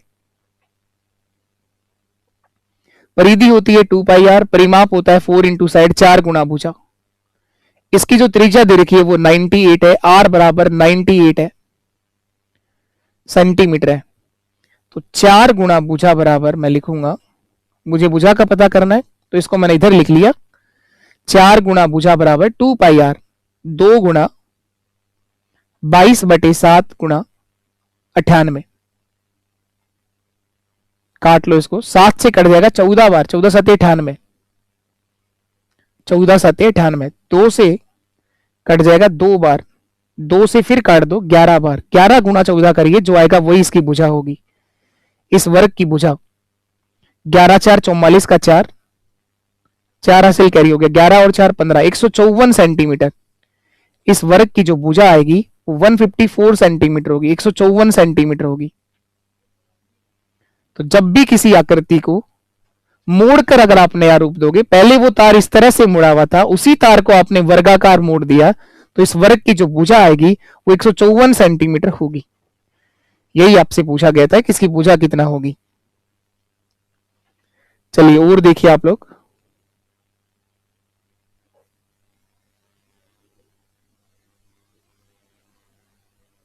एक चतुर्भुज और रह जाता है हमारा, समलंब चतुर्भुज को और देख लेते हैं। पहले एक और क्वेश्चन देख लो आप लोग, सम चतुर्भुज के ऊपर आया हुआ क्वेश्चन एक और देखो आप लोग, रीट लेवल 2। सम चतुर्भुज के दोनों विकर्ण की लंबाई आपको दे रखी है, इसका परिमाप आपसे पूछ रहा है कितना होगा। सम चतुर्भुज के दोनों विकर्ण की लंबाई आपको दे रखी है, इसका परिमाप आपसे पूछा गया कितना होगा। सम चतुर्भुज के दोनों विकर्ण की लंबाई आपको दे रखी है, इसका परिमाप आपसे पूछा गया है कितना होगा। आओ देखें तो, रोम्बस है ये, सम चतुर्भुज है ये। सम चतुर्भुज के दोनों विकर्णों की लंबाई आपको दे रखी है, सम चतुर्भुज के दोनों विकर्णों की लंबाई आपको दे रखी है।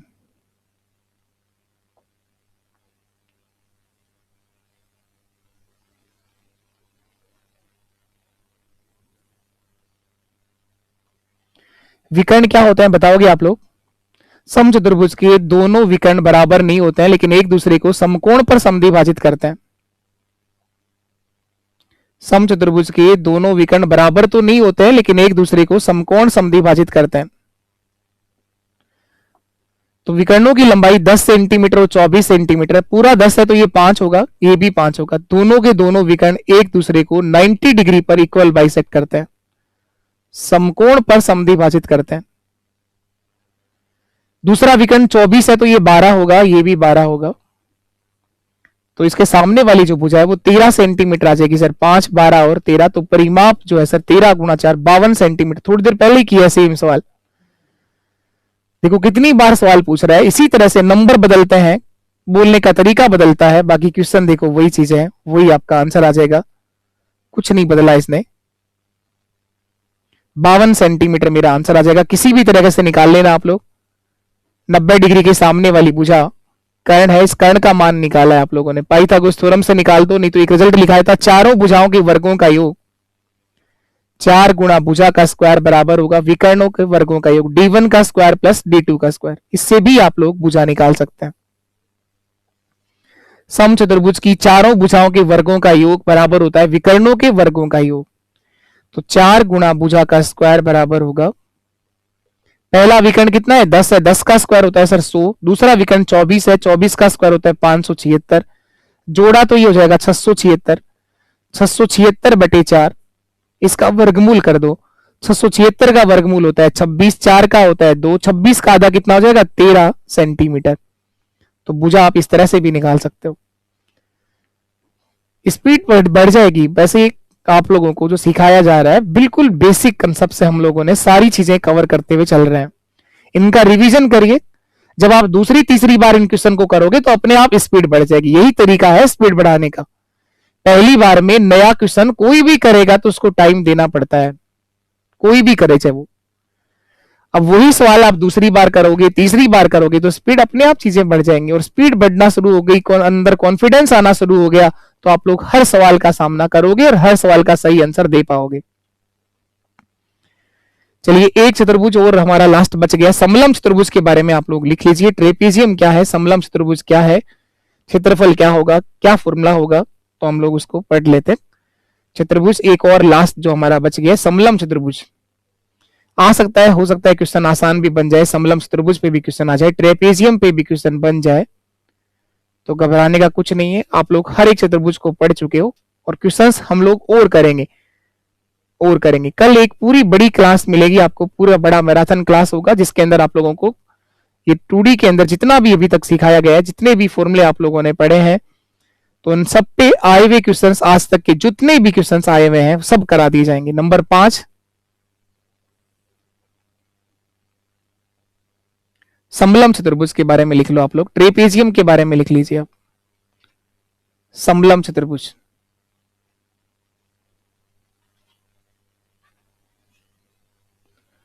समलम चतुर्भुज सामने आ गए ना यार।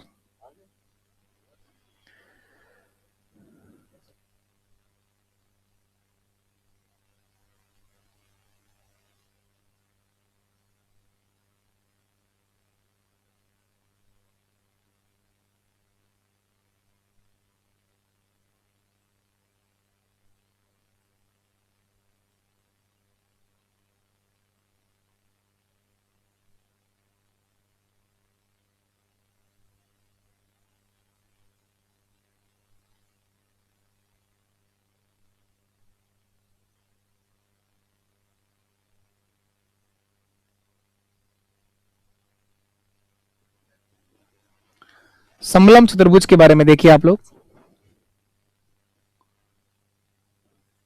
ट्रेपेजियम,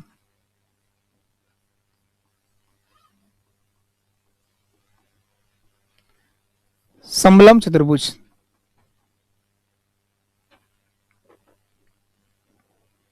समलम चतुर्भुज क्या है? एक ऐसा चतुर्भुज जिसकी कोई भी दो भुजाएं समांतर होती हैं। एक ऐसा चतुर्भुज जिसकी कोई भी दो साइड जो है वो पैरेलल होती हैं, समांतर होती हैं।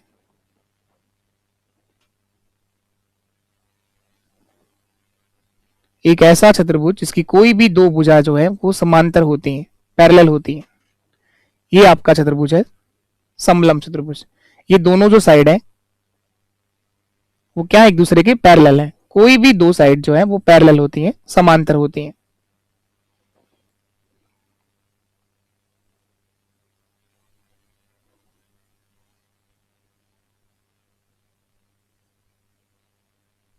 एक चतुर्भुज जिसकी कोई भी दो भुजा समांतर हो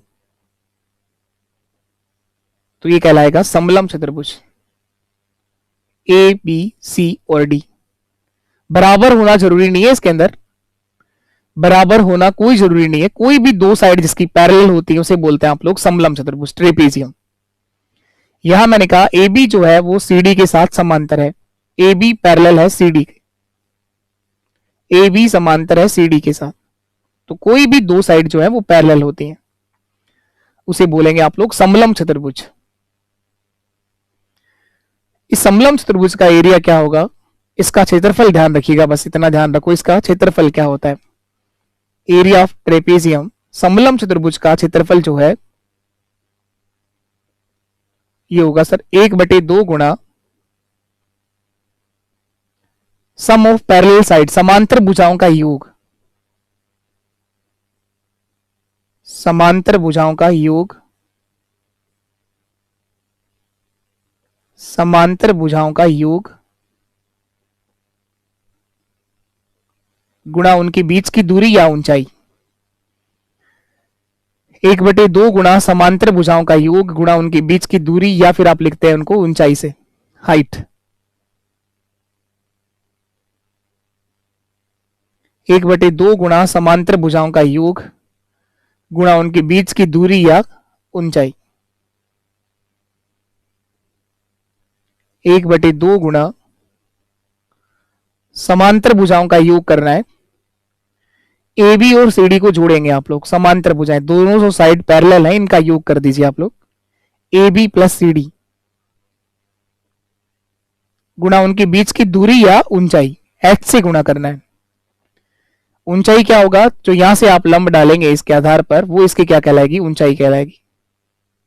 जो आधार पर 90 डिग्री का कोण बनाएगी वो क्या कहलाएगी, ऊंचाई। ये चतुर्भुज की क्या होगी, हाइट होगी। तो 1/2 गुणा समांतर भुजाओं का योग गुणा उनके बीच की दूरी या ऊंचाई। तो समलंब चतुर्भुज ट्रेपेजियम का क्षेत्रफल होगा 1/2 गुणा समांतर भुजाओं का योग गुणा उनके बीच की दूरी या ऊंचाई। क्वेश्चंस देख लेते हैं ट्रेपेजियम पे किस तरह से सवाल पूछेगा। समलंब चतुर्भुज का सवाल देखना आप लोग क्या होगा।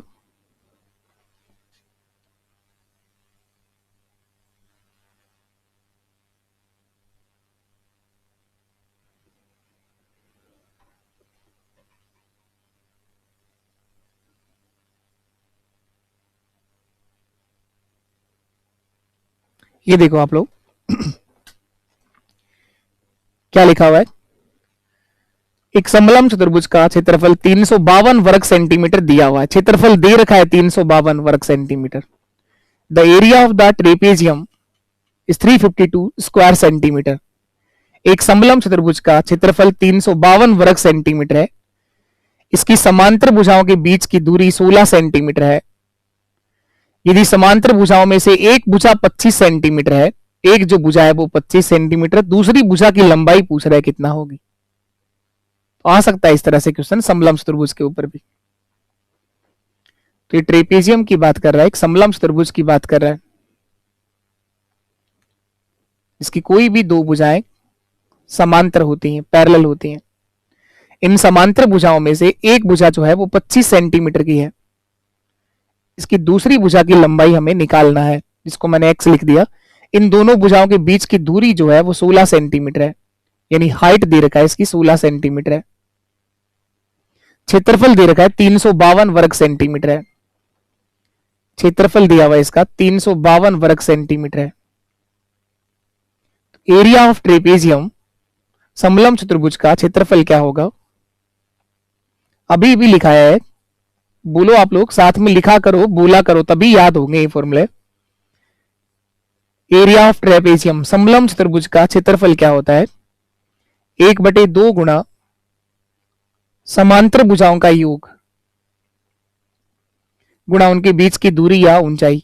समांतर जो भुजा है वो ए बी और सी डी दोनों साइड पैरेलल हैं। ए बी ये सिंबल है समांतर का, A B parallel to C D. एक भुजा 25 है, दूसरा मैंने एक्स मान लिया, गुणा उनके बीच की दूरी 16 सेंटीमीटर है। बराबर में 352 आना चाहिए, बराबर 352 रख दो। 2 से कट जाएगा ये 8 बार, और 8 से काटेंगे तो ये कट जाएगा 8 4 32 और 8 4 32। तो 25 प्लस एक्स बराबर 44 है। तो x का जो मान आएगा 44 माइनस 25, 44 माइनस 25 19 सेंटीमीटर होगा। तो दूसरी जो भुजा है उसकी लंबाई सर 19 सेंटीमीटर आ जाएगी। तो x का मान यहां पर 19 सेंटीमीटर होगा। ऑप्शन ए आपके सवाल का सही आंसर होगा। तो समलंब चतुर्भुज का क्षेत्रफल ध्यान रखिएगा 1/2 गुणा समांतर भुजाओं का योग गुणा उनके बीच की दूरी या ऊंचाई होगा। 1/2 गुणा समांतर भुजाओं का योग गुणा उनके बीच की दूरी या ऊंचाई होगा। तो ये था आपका समलंब चतुर्भुज।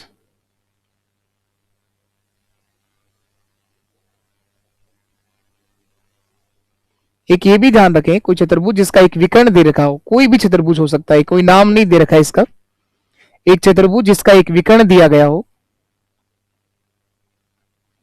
एक चतुर्भुज दिया गया है जिसका एक विकर्ण दिया गया होगा, एक चतुर्भुज जिसका एक विकर्ण जिसकी लंबाई 20 सेंटीमीटर है तथा इस विकर्ण पर डाले गए लंब जो है वो 8 सेंटीमीटर और 6 सेंटीमीटर है, तो इस चतुर्भुज का क्षेत्रफल क्या होगा।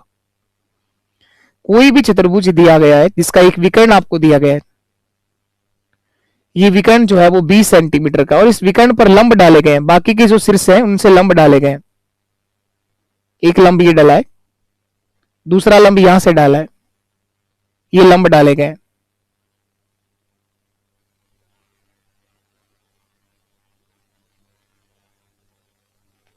इस विकर्ण पर लंब डाले गए हैं जो 8 सेंटीमीटर और 6 सेंटीमीटर है। एक चतुर्भुज जिसका एक विकर्ण दिया गया होगा और इस विकर्ण पर बाकी जो बचे हुए शीर्ष से लंब डाले गए होंगे, तो इस चतुर्भुज का क्षेत्रफल होता है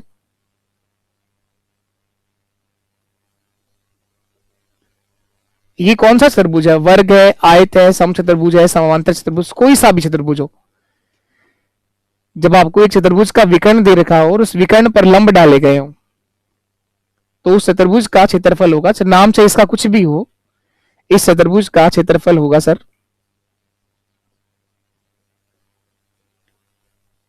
इसका जो एरिया होगा वो सर 1/2 गुणा विकर्ण गुणा विकर्ण पर डाले गए लंबों का योग। 1/2 गुणा विकर्ण पर डाले गए लंबों का योग। विकर्ण तो दे रखा था और ये दो लंब है P1 प्लस P2, इन दोनों लंबों का योग 1/2 गुणा विकर्ण पर डाले गए लंबों का योग। तो एक चतुर्भुज जिसका कोई भी एक विकर्ण दिया गया और उस विकर्ण पर अगर लंब डाले गए तो क्षेत्रफल ये रहेगा। तो 1/2 गुणा विकर्ण बताइए कितना है। विकर्ण की जो लंबाई है वो 20 सेंटीमीटर है, तो एक विकर्ण जो दे रखा है वो 20 सेंटीमीटर का है। ए बी सी डी एक चतुर्भुज है जिसका विकर्ण जो है वो 20 सेंटीमीटर है, तो विकर्ण की जगह 20 रख दो। P1 प्लस P2 दोनों जो लंब दे रखे हैं उनकी लंबाइयां 8 और 6 है, तो 8 प्लस 6 2 से काट दो, ये 10 बार कटेगा। 10 गुणा 14 कितना हो जाएगा 140। 10 गुणा 14 कितना हो जाएगा 140 वर्ग सेंटीमीटर मेरा आंसर होगा। इसका क्षेत्रफल होगा 140 वर्ग सेंटीमीटर, यही आपका आंसर है। 140 वर्ग सेंटीमीटर यही आपका आंसर है। तो एक चतुर्भुज कोई सा भी हो जिसका एक विकर्ण दिया गया और इस विकर्ण पर बाकी जो बचे शीर्ष है उनसे लंब डाले गए हो, तो चतुर्भुज का क्षेत्रफल होगा 1/2 गुणा विकर्ण पर डाले गए लंबों का योग। चाहे तो आप लोग इस तरह से कर सकते हो, चाहो तो आप इस तरह से भी कर सकते हो। ये दो अलग अलग ट्रायंगल बन गए, दो अलग अलग त्रिभुज बन गए। इन दोनों त्रिभुजों का क्षेत्रफल निकाल करके जोड़ दो तो भी आंसर वही आएगा। इन दोनों का आधार तो सेम है और इस आधार AC का जो मान है वो 20 है, ये 20 है, और बाकी की जो विकर्णों की लंबाई है वो 8 सेंटीमीटर और 6 सेंटीमीटर, ये 8 है और ये 6 है। तो आप ऐसे भी कह सकते हैं कि त्रिभुज ABC का क्षेत्रफल क्या होगा। त्रिभुज ABC का क्षेत्रफल 1/2 गुणा आधार गुणा ऊंचाई, ये लगा सकते हैं फॉर्मूला। जिस त्रिभुज का आधार और ऊंचाई आपके पास में है तो उसका क्षेत्रफल होगा 1/2 गुणा आधार गुणा ऊंचाई। आधार इसका 20 है, ऊंचाई इसकी 6 है, तो 2 से कट गया 10 बार। 10 गुणा 6 कितना आ जाएगा 60 वर्ग सेंटीमीटर। इसी तरह से इसका निकाल दो, त्रिभुज ACD का क्षेत्रफल, तो इसका भी क्या आ जाएगा 1/2 इंटू बेस इंटू हाइट। इसका बेस भी 20 है और ऊंचाई इसकी 8 है। 2 से काट दो 10 बार, 10 गुणा 8 80 वर्ग सेंटीमीटर। 80 और 60 कितना हो जाएगा, ये भी आंसर कितना आ जाएगा 140 ही आ जाएगा सर। चाहे आप इस तरह से भी कर सकते हैं। तो हम लोगों ने क्षेत्रमिति के अंदर, क्षेत्रफल परिमाप के अंदर 2D का पूरा पार्ट आप लोगों ने सीख लिया है। 2D के अंदर जितने भी फॉर्मूले थे लगभग आपको हर एक तरह का फॉर्मूला पढ़ा दिया, लिखा दिया, क्वेश्चंस भी करे हैं।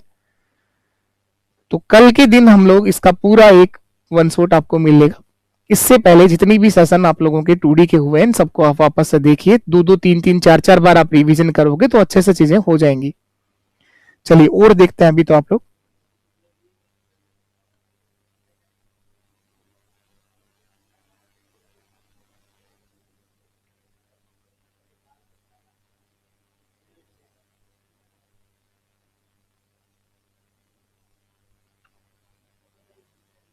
त्रिभुज के अंदर एक और बात हम लोग देख लेते हैं।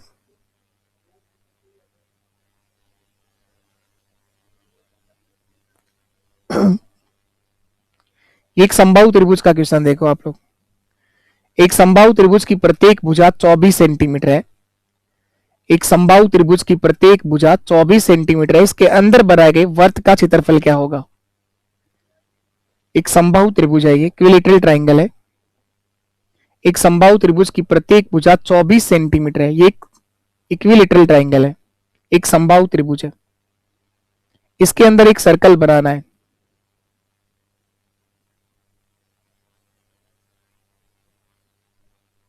या इसके अंदर सर्कल बनाएगा या फिर इसके बाहर एक सर्कल बनाएगा।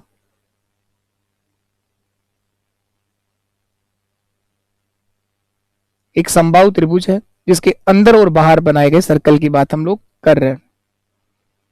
या तो इसके अंदर सर्कल बनाएगा या इसके बाहर सर्कल बनाएगा।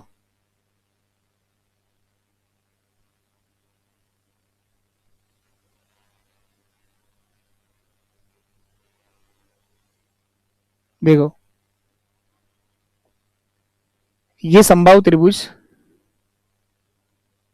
का अंतःवर्त है और ये समबाहु त्रिभुज का परिवर्त है। ये समबाहु त्रिभुज का अंतःवर्त है और ये समबाहु त्रिभुज का परिवर्त है। ध्यान देना आप लोग। आ सकता है क्वेश्चन, बाकी जनरली आया नहीं है इस तरह का क्वेश्चन। आने को कुछ नहीं कह सकते, आ भी सकता है। एक समबाहु त्रिभुज का इन सर्कल है, ये सरकम सर्कल, ये परिवर्त हुआ है, ये अंतःवर्त है। अंदर बनाया गया सर्कल है, ये अंतःवर्त और ये परिवर्त। इन दोनों के लिए दो बेसिक फॉर्मूले आप लोग याद रखेंगे। इस इन सर्कल की जो रेडियस होती है, अंतःवर्त की त्रिज्या, इसको मैं स्मॉल आर से लिख रहा हूं। और इसके बाहर वाले सर्कल की जो रेडियस, ये इसका सेंटर है, ओ केंद्र है, यहां पर भी सेंटर है इसका ओ, और यहां रेडियस ये होगी, इसको मैं कैपिटल आर से लिख रहा हूं। ये भी इसकी रेडियस ही होगी और यहां पर ये भी इसकी रेडियस ही होगी। केंद्र से परिधि के एक भाग को मिला दिया जाए तो ये त्रिज्या होगी। यहां पर बड़े आर से लिखा है, यहां छोटे आर से लिखा है। तो इनकी त्रिज्या का जो फॉर्म है वो आप ध्यान रखेंगे। समबाहु त्रिभुज की बात कर रहा हूं केवल, आप लोग अभी ध्यान रखिएगा किस त्रिभुज की बात हो रही है। समबाहु त्रिभुज की बात हो रही है, इक्विलैटरल ट्रायंगल की बात हो रही है। समबाहु त्रिभुज के अंदर बनाए गए वर्त की त्रिज्या जो है ये होती है सर भुजा बटे 2√3। समबाहु त्रिभुज के बाहर बनाए गए वर्त की त्रिज्या होती है भुजा बटे √3। तो दोनों फॉर्म आप लोग ध्यान रखिएगा, ये होता है भुजा बटे √3,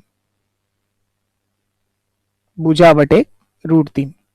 ये होगा भुजा बटे 2√3 और ये होगी भुजा बटे √3।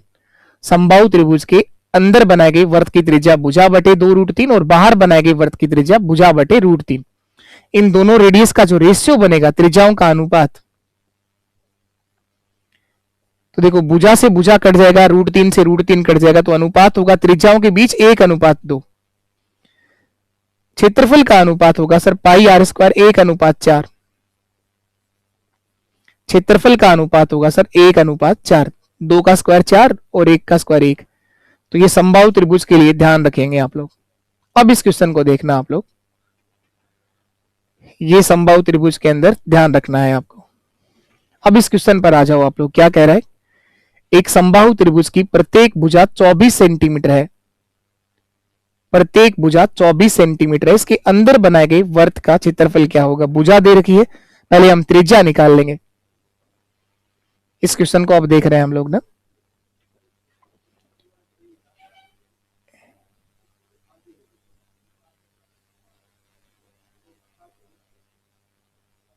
ये कौन सा त्रिभुज है? समबाहु त्रिभुज।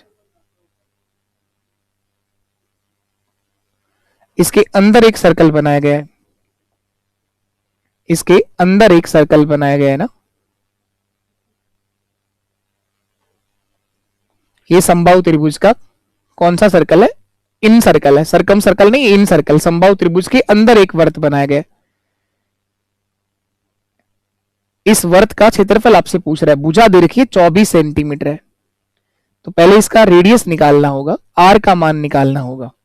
और आर निकालने के लिए अभी भी सिखाया है कि समबाहु त्रिभुज के अंदर बनाए गए वर्त की त्रिज्या जो है वो होता है सर भुजा बटे 2√3, भुजा बटे 2√3। तो इस आर का जो मान आएगा वो 24 में भाग दे देंगे 2√3 का, 24 बटे 2√3, तो 2 से काट दो, 12 बटे √3,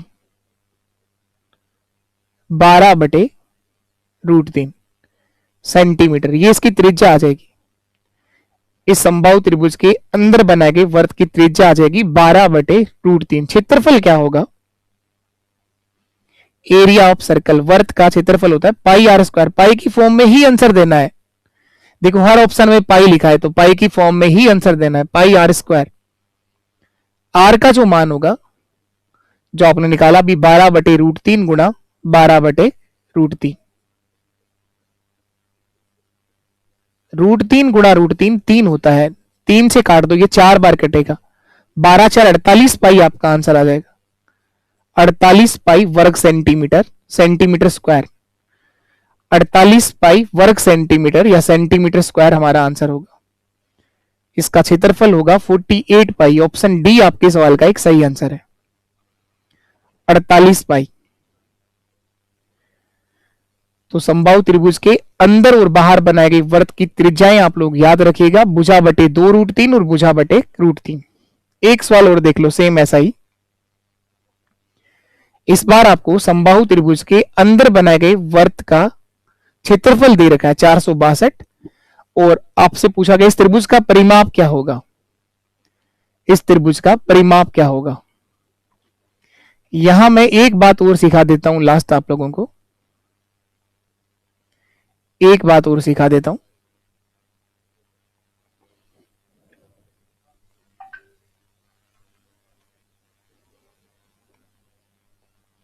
देखिएगा आप लोग,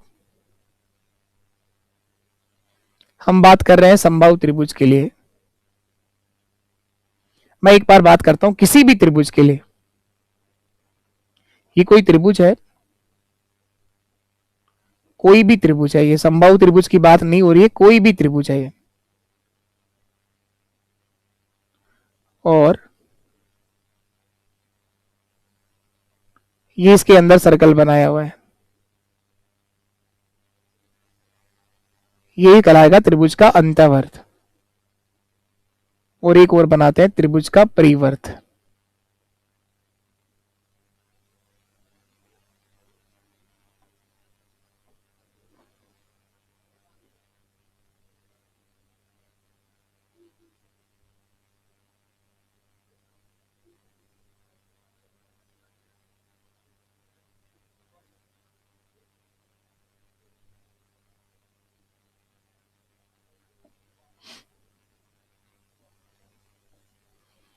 ये त्रिभुज का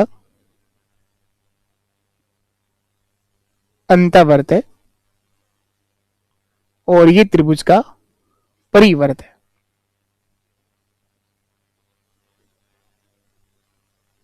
अभी जो आपको फॉर्मूले लिखाए थे थोड़ी देर पहले वो केवल समबाहु त्रिभुज में काम करते हैं। अब हम ऐसे दो फॉर्म लिखेंगे जो हर एक त्रिभुज में काम करते हैं, चाहे किसी भी त्रिभुज की बात कर लो, चाहे वो कोई भी त्रिभुज हो, हर एक त्रिभुज में काम करेगा ये फॉर्म। कोई भी ट्रायंगल होगा, किसी भी त्रिभुज के अंतःवर्त की त्रिज्या और परिवर्त की त्रिज्या, ये अंदर वाले वर्त की त्रिज्या है और ये इसके बाहर वाले वर्त की त्रिज्या, ये इसका सेंटर है वो, इन दोनों की बात हम कर रहे हैं। तो ये होगा सर त्रिभुज का क्षेत्रफल बटे त्रिभुज का अर्ध परिमाप, त्रिभुज का क्षेत्रफल बटे त्रिभुज का अर्ध परिमाप।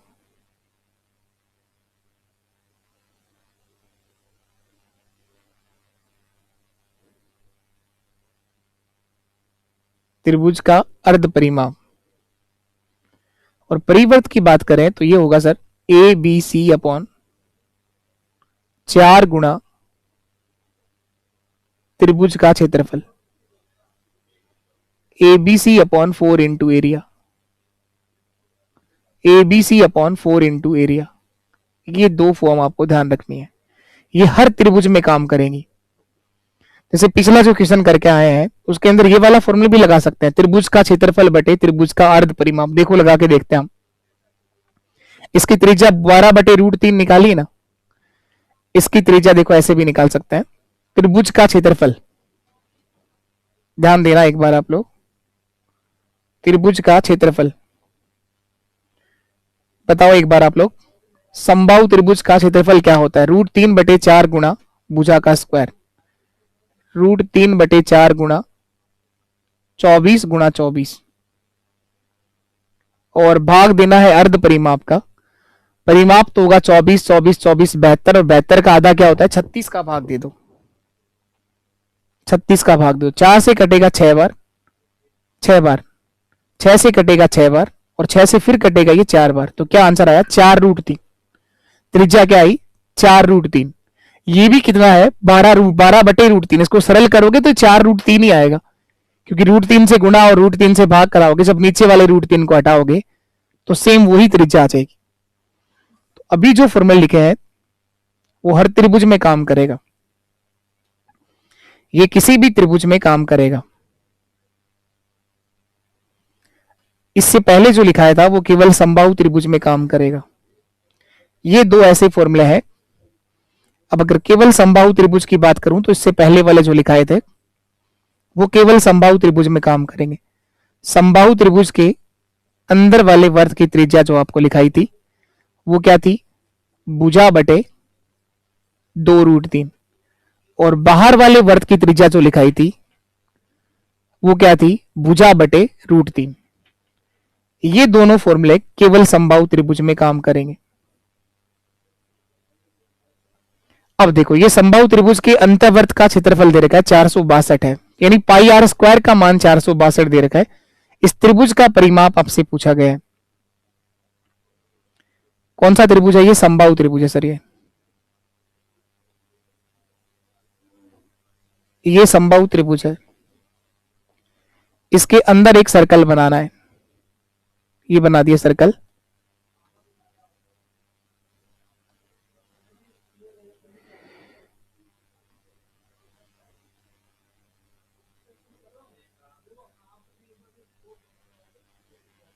देखिए, ये एक समबाहु त्रिभुज का अंतःवर्त हो गया। इस अंतःवर्त का क्षेत्रफल 462 है, πr² बराबर 462 है। यहां से r का मान निकाल लेंगे। पाई का मान होगा 22/7 गुणा r² बराबर 462। 22 से काट दो, 22 दूआ 44, 22 एकम 22, 21 बार कट गया। r² का मान 21 गुणा 7 आ जाएगा। r का मान क्या आ जाएगा? √21 को तोड़ दो, 3 गुणा 7, और ये 7 तो लिखा हुआ ही है, तो r का मान आ जाएगा सर 7√3। इसकी त्रिज्या आ जाएगी 7√3, त्रिज्या आ जाएगी 7√3। हमें पूछा गया त्रिभुज का परिमाप। त्रिभुज का परिमाप तब निकाल पाएंगे जब इसकी भुजा पता होगी। ये तो त्रिज्या आई है 7√3। अब त्रिज्या और भुजा के बारे में क्या रिलेशन लिखाया था? समबाहु त्रिभुज की जो भुजा होती है, त्रिज्या क्या होती है? त्रिज्या का क्या फॉर्म लिखाया? समबाहु त्रिभुज की त्रिज्या, त्रिज्या होता है सर भुजा बटे, अंतःवर्त की त्रिज्या की बात हो रही, भुजा बटे 2√3। ये रहा, भुजा बटे 2√3, भुजा बटे 2√3। तो इस वाले फॉर्मूले से इस बार आप लोग भुजा निकाल सकते हैं, क्योंकि त्रिज्या तो है आपके पास 7√3, तो बराबर में लिख दो 7√3 दे रखा है। तो ये आगे जाके गुणा हो जाएगा, 7 का दुगना हो जाएगा 14, √3 गुणा √3 हो जाएगा 3। तो भुजा जो आ जाएगी 7√3 गुणा 2√3, 7 गुणा 2 14 और √3 गुणा √3 3 और 14 गुणा 3 42 सेंटीमीटर भुजा आ जाएगी इसकी, 42 सेंटीमीटर भुजा आ जाएगी। तो परिमाप कितना आ जाएगा? 3 गुणा 42 126 सेंटीमीटर परिमाप आ जाएगा। ऑप्शन सी सही है। 42 42 और 42 परिमाप 126 सेंटीमीटर आ जाएगा। परिमाप 126 सेंटीमीटर आ जाएगा। तो ध्यान रखिएगा, ये था आपका समबाहु त्रिभुज और ये दो जो फॉर्मूले हैं वो किसी भी त्रिभुज में लगा सकते हो। तो 2D के अंदर जितने भी फॉर्मूले आपको याद करने थे लगभग आप लोगों ने सब लिख दिए। फिर भी कुछ और बच रहा होगा तो अभी एक और क्लास होनी है, कल एक पूरा क्लास होगा जिसके अंदर कंप्लीट हम लोग आज तक के आए हुए क्वेश्चंस भी देखेंगे। तो उन क्वेश्चंस के अंदर कुछ ऐसा हो, कुछ और पूछा गया हो तो वो भी आपको देखने को मिल जाएगा। तो आप लोग इन सभी क्लासों को रिवीजन करिए, 4-4 5-5 बार तक देखिए और अच्छे से मेहनत करो। उम्मीद आप सब लोग अच्छे से पढ़ रहे होंगे। अगर आपको सेशन समझ में आया हो, चीजें अच्छी लग रही हो और आप चाहते हो कि सीरीज जो हम लोगों ने शुरू कर रखी है ये बिल्कुल आपके लिए कंटिन्यू चलती रहे। बाकी आप में से अधिकतर लोग पढ़ने लग गए अब, क्योंकि अब आपको सबको दिख रहा है कि टाइम आपके पास में पूरा 1 महीना है और आप लोगों को ईमानदारी के साथ इस एग्जाम के लिए तैयारी करनी चाहिए। तो क्लास का रिव्यू जरूर देंगे आप लोग और अपने सभी दोस्तों तक शेयर किया करो। जो भी पटवारी बनना चाह रहा हो, ग्राम सेवक बनना चाह रहा हो और मैथ्स अगर उसके किसी भी दोस्त के साथ दिक्कत कर रही हो आपके, तो जरूर आप लोग इस परिवार के बारे में आप लोग शेयर करें, इस चैनल के बारे में आप लोग अपने दोस्त तक बताएं।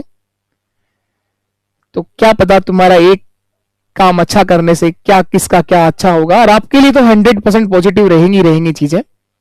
तो कोई भी मैथ्स की वजह से अगर किसी का सिलेक्शन रुकता है तो वो नहीं रुकना चाहिए। बस यही एक मुहिम है, इस परिवार के साथ आप लोग पढ़ रहे हैं और कोशिश करेंगे और अच्छे से और बेहतर तरीके आपको सिखाए जाएं। तो बताइएगा जरूर आप लोग सेशन कैसा लगा। आज के लिए इतना ही। नमस्कार, टाटा, बाय बाय, जय हिंद, जय भारत।